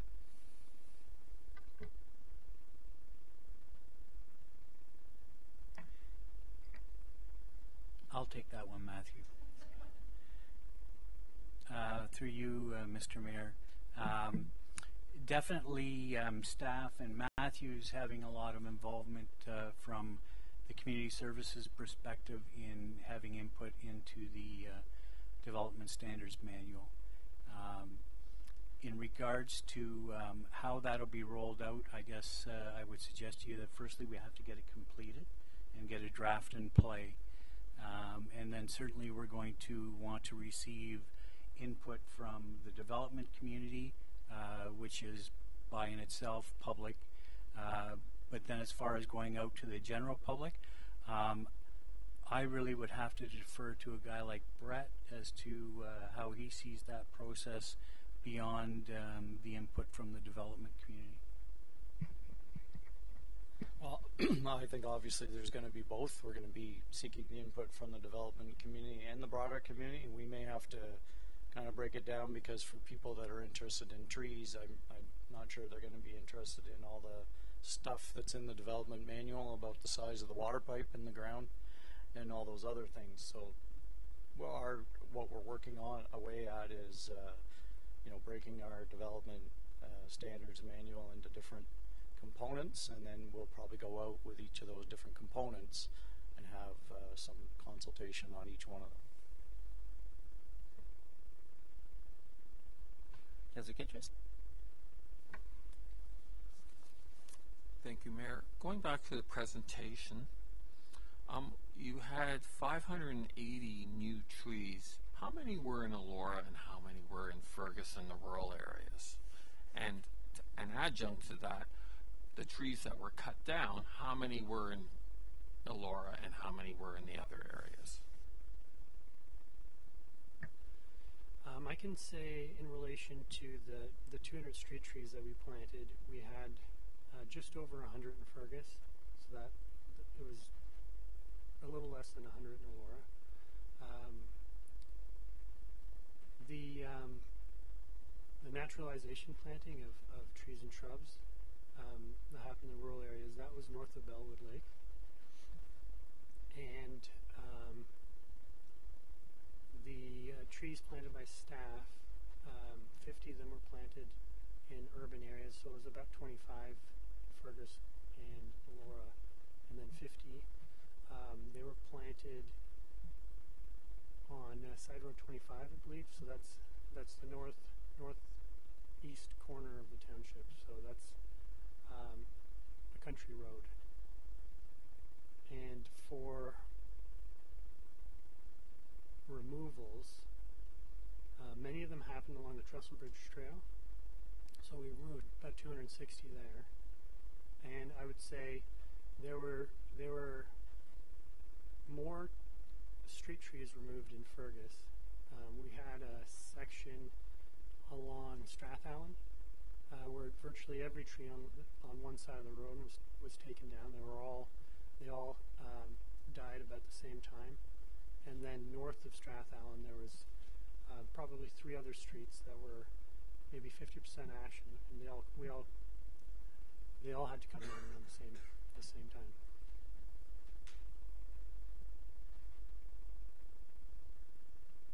That's from Council. Councillor McAway. Thanks, Kelly. Just one really easy question. I noticed your list of native trees that you have approved for the township. It doesn't have tamarack on there. It's one of my favorite trees in the fall, so I just wonder why it's not on the list. That's a great question. I love tamarack also. The list really is, it's more of a recommendation. It's not restrictive. So I think we're going to find opportunities to plant tamarack, but we also don't want to overwhelm people with choices, which we're close to doing already. And we have had some issues with tamarack before. If they're not planted in the right spot, they like being wet and protected from wind and whatnot. That's one of the reasons it was removed. Okay, thank you very much, Matthew. I thought your report was excellent. So good work on the report, very comprehensive, and it's a really solid policy. Appreciate that. Thank you. Thank you very much. Yeah. So I'm going to read the recce. I'm going to read the recommendation that the Council of the Township of Centre Wellington adopt the public forest policy, and that Council directs staff to implement the public forest policy in accordance with the resources available through the annual budget process for Centre Wellington. Move for that recommendation. Councillor Lloyd, seconded by Councillor Fisher. All in favor? Opposed? And that carries. Okay, moving on to the 2018, we're really going all over here, 2018 Community Services Facility Closure Schedule. And we have a report in front of us. Brian, did you want to add anything to that? Through you, Mr. Mayor, we bring this report annually. No major changes of significance to note. I hope you can see that there is a level of flexibility built within this schedule, particularly where you see in one of the boxes, in many of the boxes actually, you'll see it says available based on event schedule, meaning that we're not planning on being open. However, should the business come to us or should a program come to us, we're more than willing to have that discussion and make that facility available. I would point out one of the changes that relates to the senior center.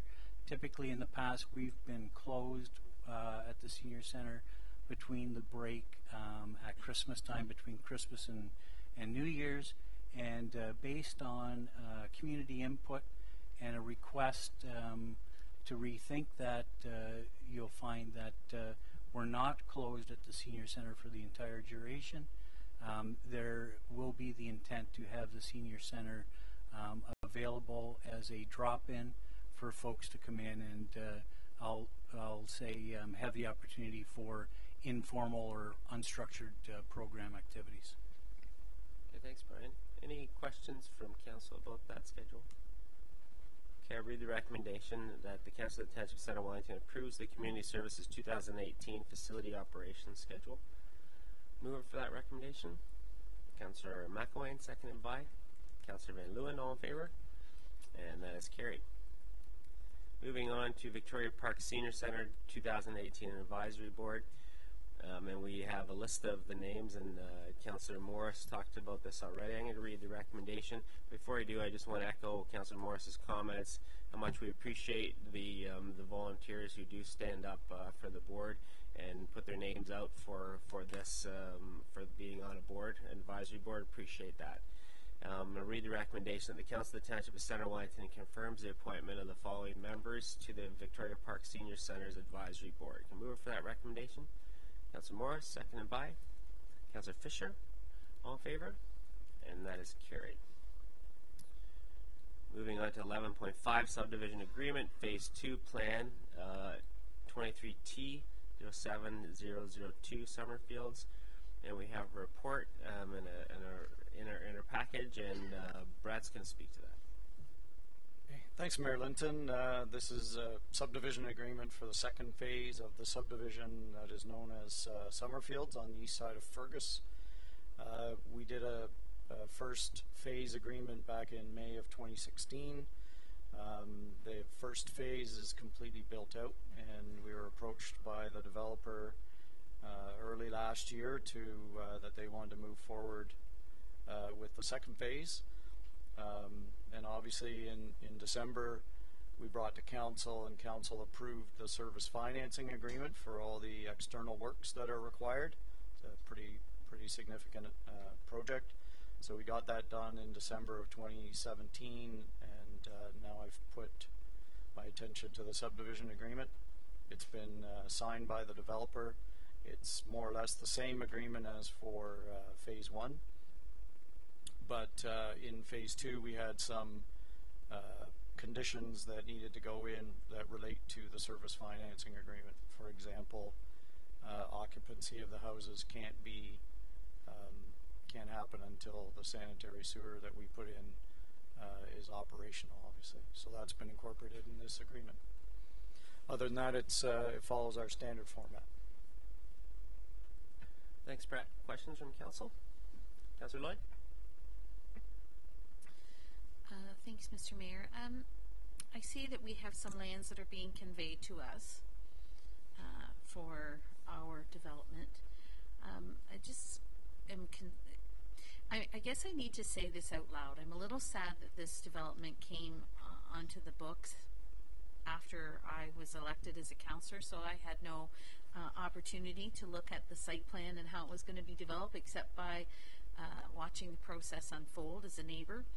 And it's interesting that we've had a few other new neighborhoods pop up in our community. I'll use Westminster Highlands as one, or the Strathley development, where they have put in a significant playground area themselves. I don't see any of that alluded to in this. So to me, it looks like the development of a park space is going to be at the cost of the township. Am I incorrect in that statement? Can you clarify, please? Right. So back when this draft plan first came in, it was in 2007, and it's not a large property. So we had Forfar Park across the road, and when we looked at this park, our Parks and Rec master plan at the time was really signifying the need for sports fields.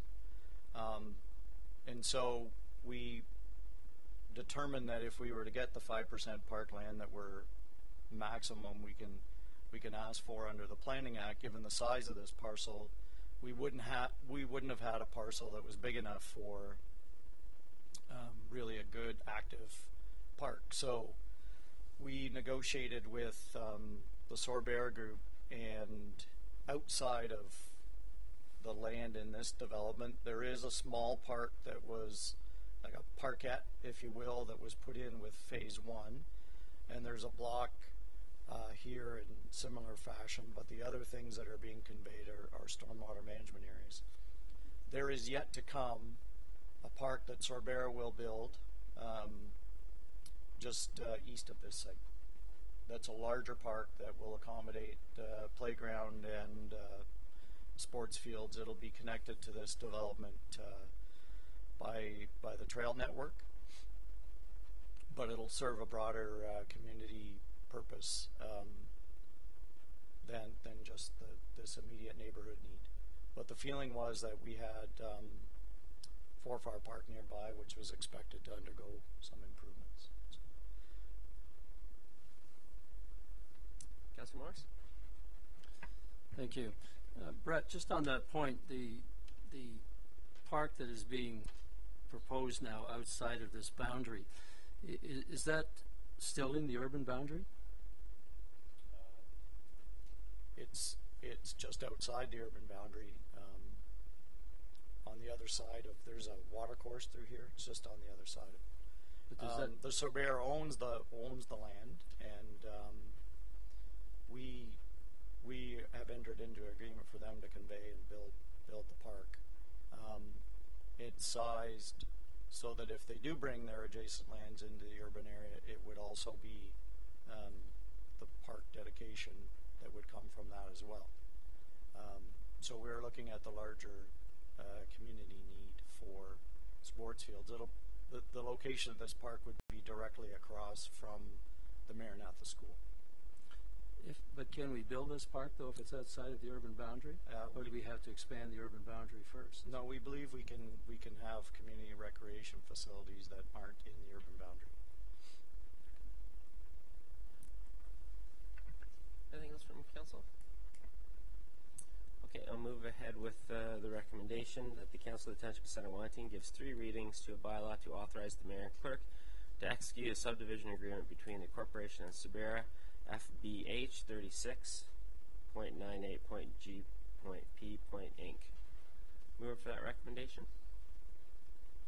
Councillor McElwain, seconded by Councillor Van Leeuwen. All in favor? And that's carried. Okay, moving on to our annual Community Improvement Plan Monitoring Program. And you have reported in your package, and our Economic Development Officer, Pat Rudder, is going to speak to that. Welcome, Pat. Thank you, Mayor Linton. I'm pleased to say that this is the beginning of the third full year of our community improvement plan. And we've seen some real momentum happening in the last little while. Over the previous 2.5 years, we've seen 19 projects occur with approximately $3.5 million worth of private sector development that improves properties and storefronts in the township. This is an impressive show of support for doing business in Centre Wellington. As Council knows, in order to add properties to our priority sites list, Council must approve that inclusion. We have currently 11 properties on the list and another 12 under development by Pearl. This year we're asking for 3 new properties to be added.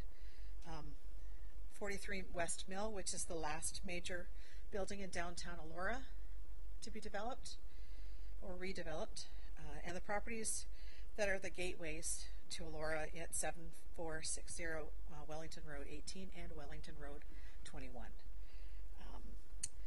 Also, the County of Wellington is in the process of developing their own community improvement plan, which we hope will support and enhance as well as broaden the reach of community improvement plans in Centre Wellington.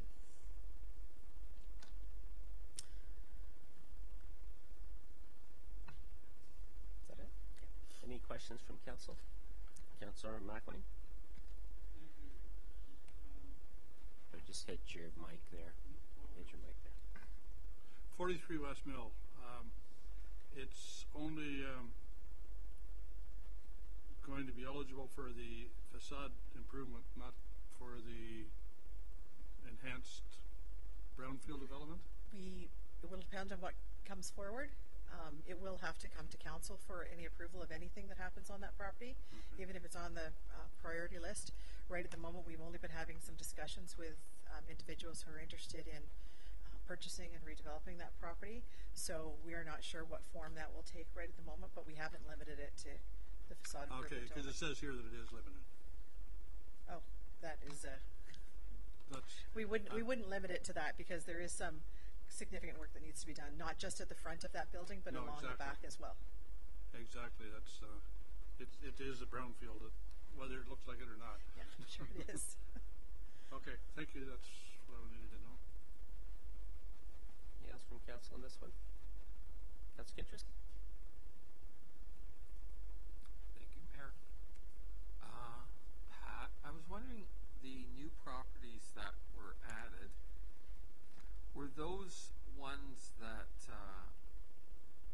the owners wanted to add to that, or were they just selected because they're need development? So that's my first question. My second question is that the properties that are under Pearl Hospitality, which there's almost 10, are they eligible for the CIP also, even though they got the TIG? Just to clarify, the TIG is an incentive under the Community Improvement Plan, so they have received what they will be receiving. The other properties were largely considered to be underutilized properties. The one on Wellington 18 and Wellington 21, both of those were considered to be underutilized properties. The owners of the properties have not asked for them to be included. Nothing will be done on those properties.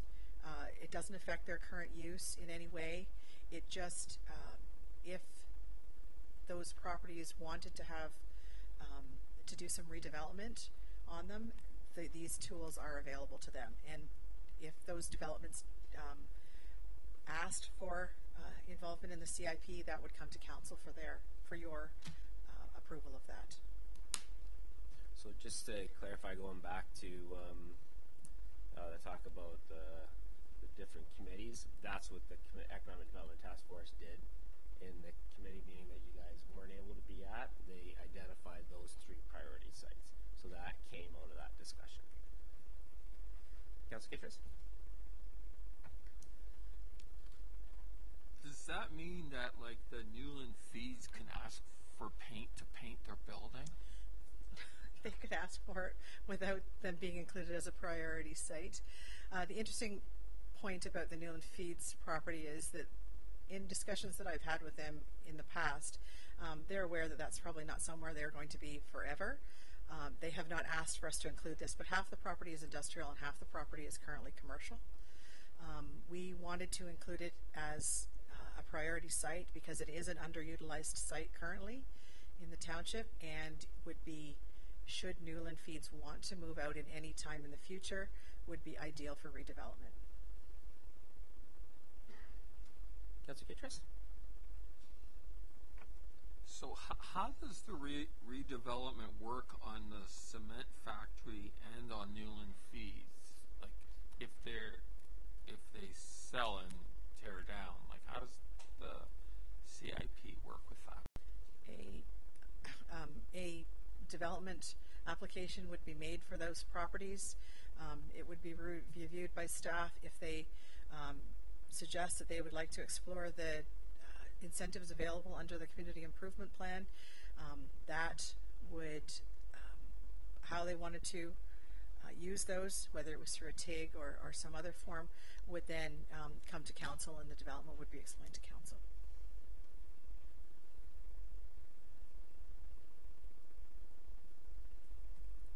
Anything up from council on this one? Councillor McLean? I do have another question. Did you say during your presentation, Pat, that the county is not part of this yet? Not yet. They are okay. currently I thought in they had already agreed. So, in terms of Pearl, as a one-off inclusion as for the TIG, they have been involved to do a more comprehensive community improvement plan. They are now just working with a consultant to do that and doing consultations. They hope to have that to councils by the spring, by June, I believe. Yeah, and so we have had conversations at County Council about what type of policies were going to be developed, and some of the municipalities haven't even gone to doing CIPs yet, so they're trying to catch up. And Center Wellington has gone quite a bit towards that already, and they kind of preempted their typical process to provide a TIG for Pearl for the mill. And so they're kind of using that as the test pilot. Then they're going to be developing their policy that they're going to be releasing for the whole county, but they're kind of using that as kind of a test case. So hopefully it pulls in. It'd be nice if they took our priorities and said they're their priorities and apply their TIG to it, but they haven't finalized that yet.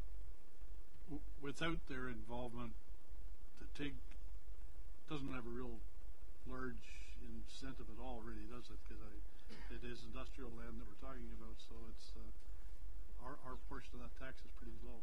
Yeah, that's why we're really pushing for them to come along board, and it was exciting for them to come along board with Pearl, and hopefully they do the same. It sounds like they're moving in that direction. So they have a new staff person now, and that's the reason why is to push ahead with this TIG. Okay, I'm going to read this recommendation that the Council of the Township of Center Wellington add the properties of 43 West Mill Street, Elora, Gorge Cinema, 7460 Wellington Road 21, Elora, Newland Feeds property, and 7460 Wellington Road 18, former St. Mary's Cement, to the list of priority sites as required under the Community Improvement Plan Implementation Report, PLN 2015-12, and that Council authorizes the use of Level 2 financial incentives for these properties as indicated, subject to the additional approval by Council on an individual property basis. Move for that recommendation. Councillor McLean, seconded by Councillor Van Leeuwen. All in favor? And that carries. Okay, moving on to 11.7, request for the Jobs and Investment Incentive Grant. And as Council recalls, one of the changes that we made during the budget process is to ask an applicant for this program to come and provide a business case to council as a presentation. And so this is the first one of those companies to do so. So we'll let Pat introduce that.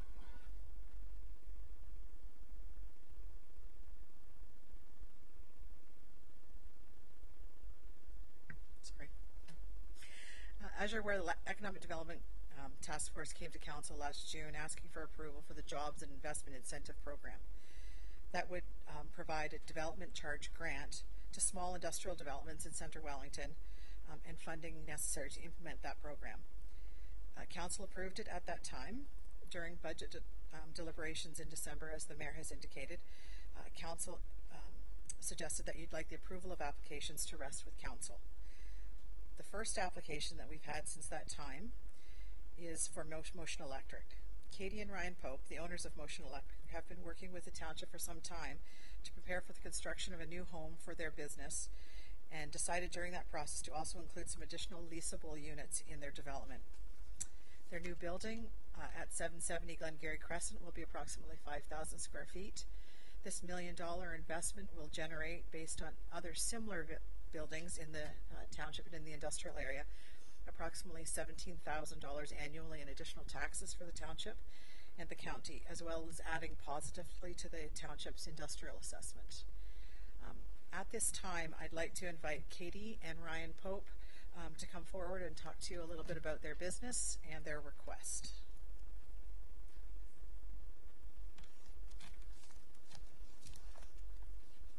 Welcome, Katie and Ryan. Thank you. Thank you for having us. This has been quite the process. Ryan and I opened our business 7 years ago when our youngest daughter was 1.5 years old. So to say the least, it's been quite the ride. It started in our garage, and then we purchased a unit on Gartshore, which we've been using for the past few years, and we saw the need for growth. A piece of land came up on Glengarry, and we approached the township first to find out what would be involved if we decided that we were going to take on this big investment. We went through the process and decided that we were going to go for it. So we purchased a piece of land, which was also difficult finding financing for commercial land, that had nothing on it. Was interesting to get, but we secured a mortgage with RBC. We were very happy with that. And we've been working with the township and engineers and our site surveyors ever since. We've secured our building contractor, and this opportunity was presented to us. Having the reduction in development fees really will help to maintain the cash flow that we have for this project. We've budgeted for the project, but as I'm sure most of you know, things come up in the building process. And to have the additional, I believe Pat said it was $23,000 that it could be reduced by, would really help us through this process. So we thank you for your consideration. Yes, and like the unforeseen things were excavation. Our budget was a little bit lower than what we thought it was going to be. I'm sure that happens all the time. There was also something called an infiltration gallery that was added after by Van Harden. So that was sort of one more thing that actually added an extra cost to us. So that's one of the reasons we are asking for this grant, of course. We plan on putting the 10 units in. We also, I should mention, we have a large parcel of land, and we're building on a small portion of it that we have strategically placed our new building, so we have the potential of severing the land in the future if we decide to, in building. So we've spoken with our building contractor, and there is future development plans that we have been discussing. So to have this reduction now will help us stay in line with those future development plans that we plan. Yeah, the way we built the building, we discussed a little bit with Patricia and before, is that we were putting it on one half of the property and can have potential severance one day, so someone else can either buy the property out of us, or we can keep developing as we grow. So, yeah. We've thought through the process many different angles, and this would just be one extra thanks Katie and Ryan for coming and talking to us about that. This is kind of why this jobs and investment program was set up to help out in these areas. Can you let us know how many jobs are you thinking about adding with this? So that's a great question. Currently, right now, we have 10 employees, but we are maximized on our parking capabilities. So we are a service company, but we're very devoted to our employees. We have the most amazing company culture, and we have an extremely low turnover rate. We're not able to hire any more employees where we're currently at. So with our new location, the potential of growth is endless. I would assume with the other tenant units, their potential for hiring new employees as well. I don't have an exact number, but to see 10 in the next couple of years would be quite in line with how we've been growing over the last 6.5. We found a need in the area to actually have more commercial industrial space. And the way we're sort of situated is we have a big piece of land beside ours, and where our actual tenant units could be, there could be a construction company run into there and actually store their equipment. Building. Yeah, so you could have a larger company run out of a small office like most construction companies and have a lot of employees and sort of bring something to the town. There's a lot of opportunity and options available. That sounds really exciting. Thank you very much. Questions from council? Councillor Van Loon? Thank you. Good to see you here today, and it's exciting to see your expansion opportunities here. I was thinking, I was at your ribbon cutting when you opened up. Originally, you didn't have that many employees at that time, and to see that to see the growth, to see your desire to continue to grow your company in Centre Wellington is really great, especially because we have so much building going on here. Also to have the employees remain here, I'm really excited to see this. You're also doing something very smart. You're creating those other units to see potential tenants. I think that you have a well thought out plan. 1 year of tax is pretty much going to cover this grant, and I look forward to many years of tax where you're running a business. Yes, and, yeah, it's but it is really what we're looking for is that you're successful in the years to come. So I hope that we can be part of this. Great, thank you. Councillor Ketchus? Thank you, Mayor. Very exciting. I have to say, I was at that stage when I had a small business and I rented smaller spaces and then grew, and that's sort of my philosophy about our economic growth, that we start with smaller businesses that eventually expand and become medium and then larger, and it's very exciting for Centre Wellington and especially for yourselves. Thank you. Councillor McLean? Essentially. I'm not sure I understood exactly 100% your plans. Are you planning on building the 2 additional units on day one, or you just have the land available for the 2 additional units in the future? There will be 3 additional units. So we're going to be occupying half the building. Okay. And the other half of the building, one of the units will be floor to ceiling for a company that may need larger equipment, and 2 will be smaller areas to begin with. And then we plan to build units out the back. But from day one, there'll be 3 units that can be occupied. And we actually put the drawing together. It was actually sort of based off of proposed development at the back, and that's the way we're sort of planning. We can add on to the building in the future and add more units. Sort of based on the building that we're in right now, which is the Beckett building right on Garth Shore there, across from Nexons, and sort of have that in mind of adding on and sort of doing that in the future, an idea like that. Councillor Fisher? Thank you, Mr. Mayor. Actually, this is a question for Pat. It's kind of a long-term strategic question around this kind of thing. It's always said in these reports that, and it's true, banks don't finance development charges, and that's why there's such an impact on cash flow, and that's why the township has to step up to do this kind of program. I just wonder, in terms of the long-term strategy going forward, have we ever talked to the banks about that? Have we ever reached out to find out why they don't do that, or educate them on the process, or see whether or not there's any opportunity for change at that level going forward in the long term? Obviously, we have our program in the short long term. Have we ever had that conversation, or do we ever plan on having that conversation?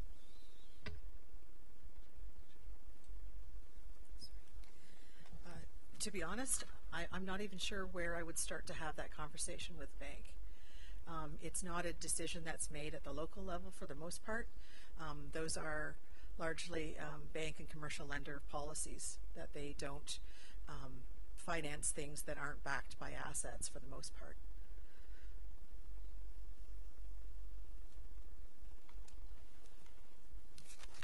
Okay, thank you very much. I'm going to read the recommendation that the Council of the Township of Centre Wellington approves the Jobs and Investment Incentive Grant in the amount of $23,562 in favor of R&K Pope Holdings Limited, Motion Electric Contracting, and set out in the Jobs and Investment Incentive Program, and authorize the Managing Director of Corporate Services to execute an agreement. Can I move for that recommendation? Councillor Van Leeuwen, seconded by Councillor Kittredge. All in favor? And that is carried. I also wanted to thank our gallery, made up of most of our Economic Development Task Force members, so thanks for coming out, and it's good to for you guys to hear that story firsthand, as it is for councillors to hear that story of a company that's growing and expanding here in Centre Wellington. So thanks very much for being here, and thanks to Katie and Ryan, and congratulations and good luck in the future.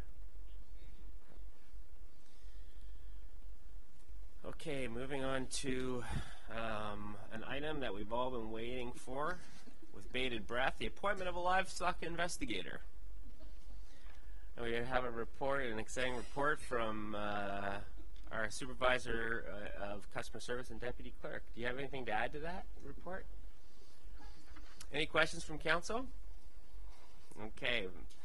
I have a recommendation that the Council of the Township of Centre Wellington appoint Mary France Canyon and Stephen Weir as our livestock investigators. Move for that. Councillor McElwain, seconded by Councillor Van Leeuwen. All in favor? Opposed? That's carried. Okay, so 11.9, a request for proposal for a water supply master plan. This is exciting. And we're going to start with Dan. There might be some questions for either Colin or Dan, but Dan, take it away. Thank you, Mayor Linton. So this is the results of our request for proposal 43-17 that wrapped up in mid-January. So we tried to get this in front of council as soon as possible from a timing perspective. So we had 13 registered plan takers for the long-term water supply master plan. Only one response was received from AECOM Canada Limited. So when we're in a situation where there's only one response, we ensure that the selection committee makes sure that they're qualified from an evaluation point of view, and the selection committee has determined that they do qualify from a proposal perspective to move forward. We did do a 2-envelope bid for this proposal, so that evaluation was done without looking at the actual price submitted by the proponent. We did ask other bid takers why they did not respond to the proposal, and we got examples such as it was highly specialized work that they didn't have people to do. They had a lot of existing projects and workload that they couldn't reply to our proposal, and it's a very busy time of year for them to be responding to a proposal. But the selection committee is satisfied with the one bid. You'll see from the financial analysis that even with the modeling support that we approved in December, we're still well within budget allocations to proceed with the long-term water supply master plan. So the recommendation is to award the water supply master plan to AECOM Canada Limited at a cost of $212,820 exclusive of HST. And if there's any questions, either myself or Colin can try to answer them. Councillor McElwain. Thanks, Kelly. I'm concerned that there's only one bidder, I guess, is one issue, and the fact that this went out over the Christmas holidays, where a lot of people are off on vacation, probably answers the reason for a lot of them not being able to bid it on time. this is, of all of the studies that we're doing, and there's 24 of them or something like that, this one is the most important in my mind, and I really am concerned that we may not have the best contractor, and I'm a little worried about the turnaround time that they have to, if they're putting in a draft in June, that isn't very long to do a water supply master plan for all of Center Wellington, I don't believe. So I just, as I say, it's a very important one. And then on top of that, I guess I would love to see the terms of reference, because in the presentation here it says it's good for our corporate strategic plan because the township will lobby the Ontario government that commercial water taking should not be permitted unless there's clear and just publicly available scientific evidence, et cetera, et cetera, et cetera. And I think a number of people have been arguing for 3 years now that scientific evidence should not be the only criteria, and if that's what the terms of reference is asking for, we're going to get the wrong answer, or potentially the wrong answer. There are many other criteria that need to be taken into consideration for giving away our water, and particularly when hydrogeology is not an exact science to begin with. I mean, we've got how many studies now, and they're all different conclusions at the end of them. We haven't got a clue what climate change is going to do to us. Our growth is, you know, it's a big black hole. It could be any number, and we're only looking at it 2041. We need to be looking at 3041. You know, I mean, this is a very, very important decision, and I really am concerned that we're rushing it. Number one, to meet a deadline that is superficial, really, and number two, we may not have AECOM. When you look at their website, they certainly don't put water supply master plans as one of their strengths. So that's my comments. You want to start? Sure. Yeah, sure. Through Mayor Linton. So I guess I can draw on some of my experience with this consulting firm. Yeah, I've done quite a few projects with AECOM. We have a staff member who's formerly with AECOM. So while I was at the City of Guelph, AECOM actually did the original water supply master plan for the City of Guelph. I think it was in '99, and then they also did 2 subsequent updates as well. They've referenced water supply master plans in Niagara for Niagara region for their well systems, and also they do optimization studies. They do new well siting. So it's all the whole range. So it's not just master planning. It's water efficiency. There's a water efficiency conservation component to this study. They have expertise in that. Siting new wells, optimizing existing wells. Their project team covers that whole expertise. So I'm quite confident. The selection committee is quite confident in their abilities to do this work. And in terms of schedule, I guess it is aggressive, certainly, but the consultant team has committed to put the resources towards meeting the deadline specified in the terms of reference for the RFP, and we're going to hold them to that. So we're going to ensure that we have a report coming forward to council kind of late spring, early summer. So that would be my comments on that. Yeah, sure. Andy? So just as the mayor mentioned earlier, this was part of our conversation with the minister at Roma, and the fact that we're moving along on this forward. We're tying this into the work that the Tier 3 work is doing. We needed the modeling information to be able to move forward. The province is also doing a number of other studies that they're going to be doing in supporting all of this work across the province. I think there's 7 specific areas that they're focusing on currently. So we did have a discussion with the minister with regards to that. We've requested as part of that meeting that once we get into mid to late March with all the information the province we're working on and what our study is working on, that we would appreciate the opportunity to have another conversation with them. And that's why, as the mayor mentioned, that if the ministry was looking for a further extension of the moratorium, we would be supportive of that in order to have all that work completed in an appropriate time frame so that all of us can make the proper decisions. Did you have a follow-on to that, Councillor McElwain? Yeah, okay. Yeah. So, just to get back to the time frame, Colin, I would have thought that a study of this magnitude would need to drill some test wells, monitor water levels, seasonal water highs for 12 months minimum, that kind of thing, to have an accurate response report? Through Mayor Linton, so the way we've structured this, that'd be a subsequent stage to this. So really, this is this would identify potential locations. So you leveraging the model that's been built that's for the Tier 3 study. So using that tool to identify those high potential areas. If we determine we do need additional capacity, we suspect we do to service growth, and that would be a subsequent assignment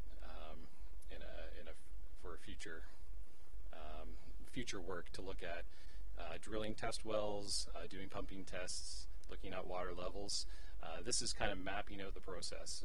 How does conservation plan? How does optimization of our existing wells? Is there additional capacity that we can get out of our existing wells? Or is there less capacity out of our existing wells that we need to recognize? And if we do need additional capacity, where's it coming from? And is that new wells? Where's that supply coming from? So this is going to again chart the path, the strategic path, and give us priority areas to look at and kind of where's the low-hanging fruit. And so that'll give us our work plan to move ahead. Councillor Lloyd. Thanks, Mr. Mayor. One of the things that we acknowledged as the elephant in the room when we were meeting with the Minister of Environment and Climate Change was the fact that there is a provincial election on the horizon. And so we addressed the fact that while our report might not be 100% complete in June, that our goal was for sure that we would be sitting in front of them prior to that election date so that information could be transferred over even in a draft state so that they could see that we are very serious about this project. And that was when our CAO talked about the fact that the possibility of extending the moratorium. It was very hopeful because the ministry itself is hiring a lot of expertise as well out in the different 7 areas or more in our province to check on this water data. So that's probably also why we don't have as many experts to be able to choose from with this, is that the province, I believe, we were quietly told that they were just rolling that out and had hired some folks as well. So, water is the new oil. It will always be that in this global world that we are in, and it's important for the provincial government wants to get this right. I felt that in the room. I felt that with the experts at the table and with the ministry staff, is they want to make sure going forward they get this right and actually acknowledge that it's kind of unfortunate that it's coming at a time with an election that's on a horizon, so that there is a sense of we have to hurry up and do something, but or will we be able to do more after the election? So, Councillor Moore. Thank you, Colin. Just on this corporate strategic plan note on page 205, the second paragraph, Councillor McElwain alluded to it just a few moments ago. Is that I'm assuming that this is something that was in the terms of reference that was given to the consultant. But can you assure us tonight that you will make it clear and press the consultant to understand that Centre Wellington believes that the protection of its groundwater for its own use takes priority over all other claims? Can you assure the client or to us tonight that you're going to deliver that message clear to the consultant, that our future growth, our immediate demands as a township takes priority over all other types of claims, whether it's corporate, rural, whatever. Will you make that clear to the consultant? Through Mayor Linton, so yeah, I think you know, when we first meet with them, you know, this is a policy direction at the province level, provincial level that that we're seeking, and I think that was brought up with the meeting with the minister, and yeah, that would be a major shift, because currently it's first come, first served in terms of the groundwater resource, and if you know, the province, and they seem to have opened the door to the discussion. They're doing a lot of consultation. You may have noticed the ad in the paper last week. They're coming to Guelph, I think, to do some consultation. So to me, that opens the door for the discussion, and yeah, certainly if that discussion's on the table, we're more than happy to participate in a prioritization of the water, groundwater resources in this area. I do want to make it clear, though, that we're talking policy versus what we've asked this consultant to do.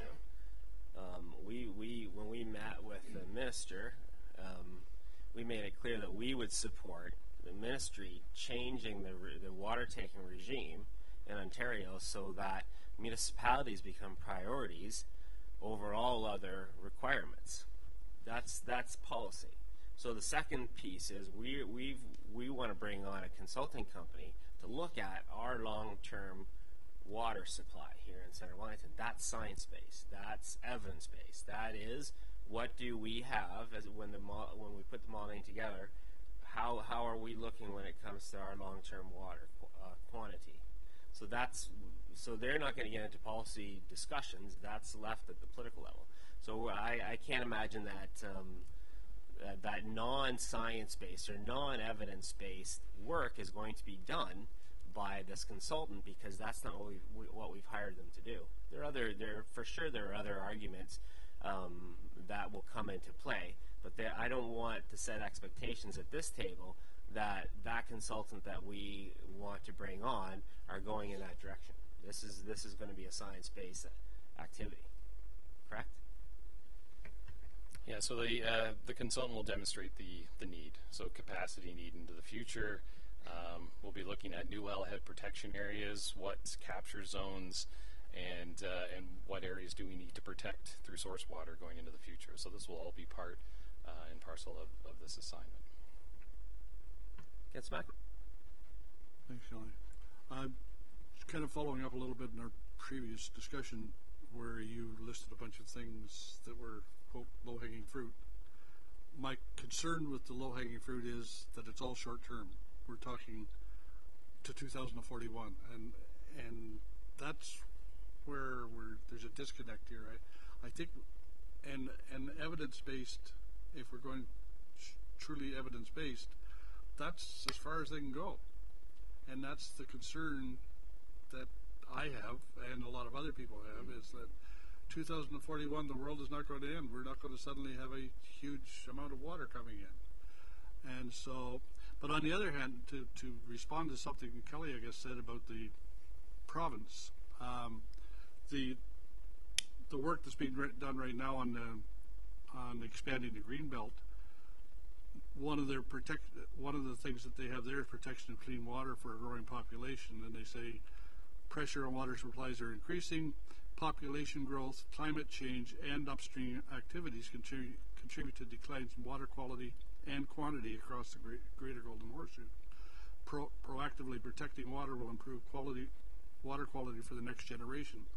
And so, yes, the township or the province is kind of on board, but we're still talking the next generation, not the next 10 generations. And we need to it needs to be a much wider lens that we're looking through. Councillor Kitchens? Thank you, Mayor. This one is for John. I was wondering why the bids didn't wait till January the 4th, because 15 days for the tendering process, and then we would have still got information for this meeting. And so I'm just wondering why you made the bids before Christmas, so that it was in a I had a deal that I did, and everyone just said, December 22nd, that's it, I'm not around, so like, and all the corporate areas that I was dealing with, they just said they're off until January 4th. So I'm just concerned, why did we not do it when we could optimize everyone's back at work? Yeah, we actually issued the RFP on December 15th. We made sure there was enough time before Christmas for a question and answer period. We didn't have any indication through the questions coming in that people were requesting more time at that point. We had sufficient time after Christmas to allow time to complete the proposals and for proponents to submit. We needed to have enough time from the time the proposals came in to the council meeting to not only prepare a report to council, but to have the selection committee go through the evaluation of ensuring that the successful proponent qualifies to do the project. So every indication showed that there was enough time both before and after Christmas to go through that process. Councillor Kitchen. Thank you, Mayor. Colin, I just have to thank you for talking about this company that has successfully, put our single bid in. I'm concerned about what you said because the history of Guelph is that they have a problem with water. So I'm concerned about this company being, doing a lot of work in Guelph when Guelph has problems with water. So maybe perhaps, like they're always short of water. And in fact, they have to go to other municipalities and there's a problem there. So I'm concerned about this company, just from what you said, that it had a lot of work to do in Guelph, because from what I have read in the newspaper, Guelph has problems because development was very rapid there, and so the studies were not effective that way. So I'm concerned about that. And so I'm just wondering, like, if that is what happened in Guelph, like, I'm concerned about for us, because we're slotted for growth, and we don't know how that will pan out. It could be, when growth starts happening, it could happen more rapid, and so I'm concerned about that. We have a larger area than Guelph, fortunately, but, you can't pipe it from Bellwood to here, so it sort of is still around our municipal areas that we have to be concerned with. So I'm just wondering what your take on that is. Through Mayor Linton. So, yeah, first-hand experience with Guelph and a few other municipalities. I think what threw off a number of municipalities was the decline in water demands from large industrial users. So that really threw off their demand projections, like Region of Waterloo, like City of Guelph, really where they thought they were going to, with population growth, just take off in terms of demands and see a huge increase. They actually saw a pretty significant decrease, and that was related to so the population growth was still happening, but they saw their large industries and those large water users actually leave, and so as a result, that decreased their demands, significantly decreased their revenues associated with water revenue, and so that's why these other municipalities, they do updates, right? So this water supply master plan, it's not one and done. It's actually, they go through regular updates. I think Guelph has done 2 updates. They just got finished their second one just recently. The regional Waterloo's no different. Like for example, regional Waterloo initially was projecting a need to do a Great Lakes pipeline based on their projection of water demands into the future. Again, with the industrial kind of that sag in demands when industry left, in kind of, about 10 years ago now, just about 10 years ago, they've actually deferred that pipeline. It's outside of any planning that they're doing, because they feel they have enough with their existing groundwater supplies. So so AECOM, they've, I think, learned from all of those experiences. They've got a very experienced team. It's quite often it's the same kind of project members that have worked on Region of Waterloo and City of Guelph, water supply master plans, Region of Niagara. So they've got they've got a really excellent breadth of experience when it comes to preparing these studies. So I feel confident they can do the work. So just to reiterate, the selection committee was made up of yourself, Kyle Davis, and our Superintendent of Environmental Services. Any concerns from that selection committee of this proponent? No, none whatsoever. No. All very highly qualified. Anything else, Councillor? Thank you, Mr. Mayor, and I just want to echo a lot of the comments that we've heard. There is, I think, some reason for concern about how this is rolled out, but it might be academic at this point. I was struck, though, Colin, by what you were saying about implying there's a follow-up process to this, so that we're getting something here in this process for this deadline as quickly as possible to the province. But then following from that, I think I understood you to say there's some additional work, studies, planning to be done after that, presumably through another tendering process and another, is it a separate process or just a continuation of the same process? And how do you see all that rolling out, and what are the differences between what we're getting here and what we might be getting later? So I'll use the analogy of the roadmap. So we're getting the roadmap as part of the master plan. It'll map out, a sequence of projects, initiatives. One could be, so we talked about water conservation. Another could be a new well supply. So it'll identify kind of opportunity areas to do some drilling. And if we do see that there's, an area that has, sufficient capacity, we may, as a township, the next step would be to initiate a class environmental assessment.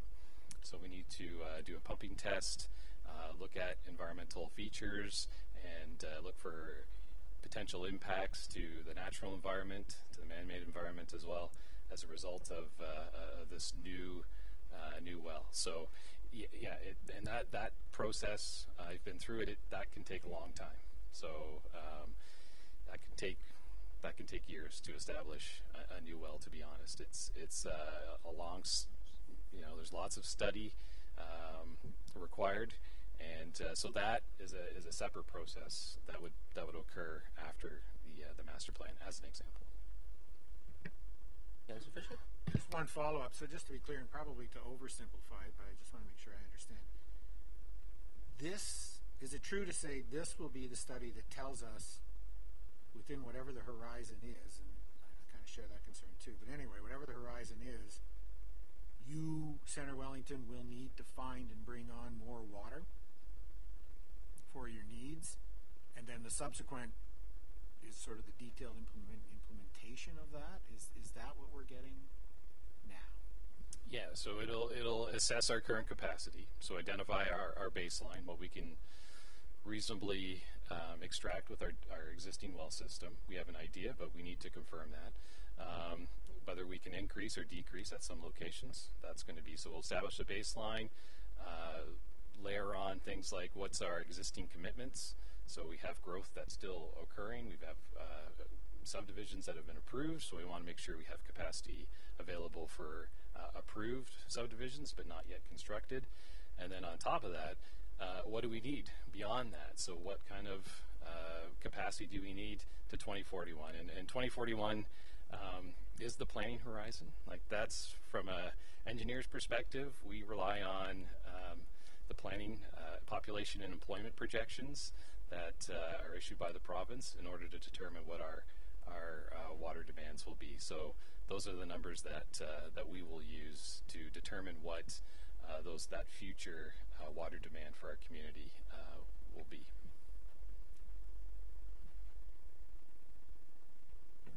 Councillor Morris? Just to follow that up, Colin, will the consultant also identify future well sites? That's absolutely correct. Yeah, so they will look at areas of high potential. So again, looking at the groundwater model, potential areas of interference, so with other wells, and try to provide us with guidance in terms of high opportunity areas for future well sites. Anything else from council? Okay, I'll read the recommendation that the Council of the Township of Center Wellington award request for proposal number 43-17 regarding the preparation of water supply master plan to ACOM Canada Limited at a total upset limit of $212,820, exclusive of HST, to be funded from the long-term water supply study capital project. Moving for that recommendation, Councillor Lloyd, seconded by Councillor Van Leeuwen. All in favor? Opposed? And that's carried.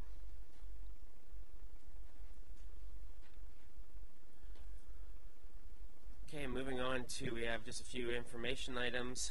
We have minutes from the Community Services Advisory Committee and also minutes from the Economic Development Task Force Committee. Councillor Lloyd? I thought you were... Thanks, Mr. Mayor. I have a question. In the CSAC minutes on page 209, they have a motion to support a specific event with the additional funding, which I'm really happy they went back and found a great thing in which to support. So I'm very happy about that. Do we need to ratify that because it's, or is it because we passed the overall grants and we said you guys do it, then it's done? That's my first question. And my second question is, there's another item in here regarding a proposed fully accessible public washroom in Forestry Park.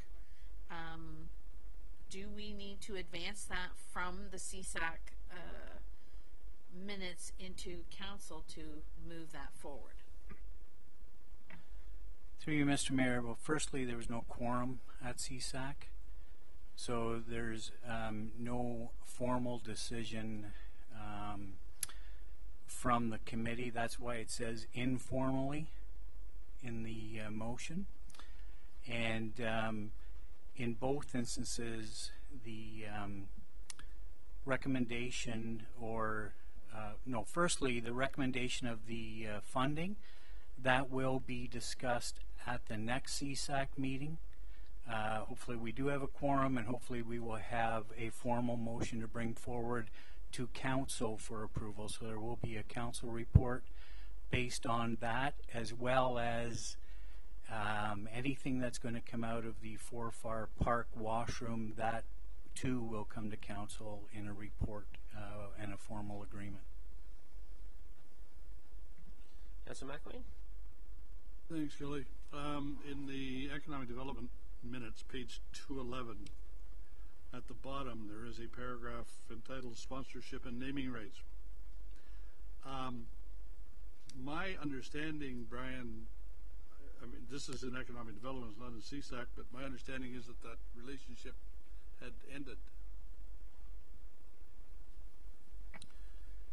Through you, Mr. Mayor, yes, just recently the consultant that was engaged has completed a certain part of the project, and we've determined that there's no requirement to move on to the next step within the requirements of that consultant. Thank you. Okay. Moving on to bylaws. I read the bylaws. A bylaw to authorize the mayor and clerk to execute a subdivision agreement between the corporation of the township of Center Wellington and Sabera, FBH Fergus 36, 98 GP Inc., 2018-03. A bylaw to authorize the mayor and clerk to execute an interest-free loan agreement between the corporation of the township of Center Wellington and the Elora Center for the Arts, and to appeal bylaw 2015-14. Recommendations that bylaw 2018-02 and 2018-03 be read a first, second, and third time and passed, signed by the mayor and clerk, and the corporate seal affix. Move for that recommendation. Councillor Van Leeuwen, seconded by Councillor Fisher. All in favor? And that's passed. Confirmatory bylaw, that the bylaw 2018-04 to confirm the proceedings of council at its meeting held January 29, 2018 be introduced a first, second, and third time and pass an open council. Move for that recommendation. Councillor Kittredge, seconded by Councillor Lloyd. All in favor? That's passed. And a motion to adjourn. Councillor Kittredge, seconded by Councillor Van Leeuwen. All in favor? And we're adjourned. Thank you very much. Have a good rest of the night.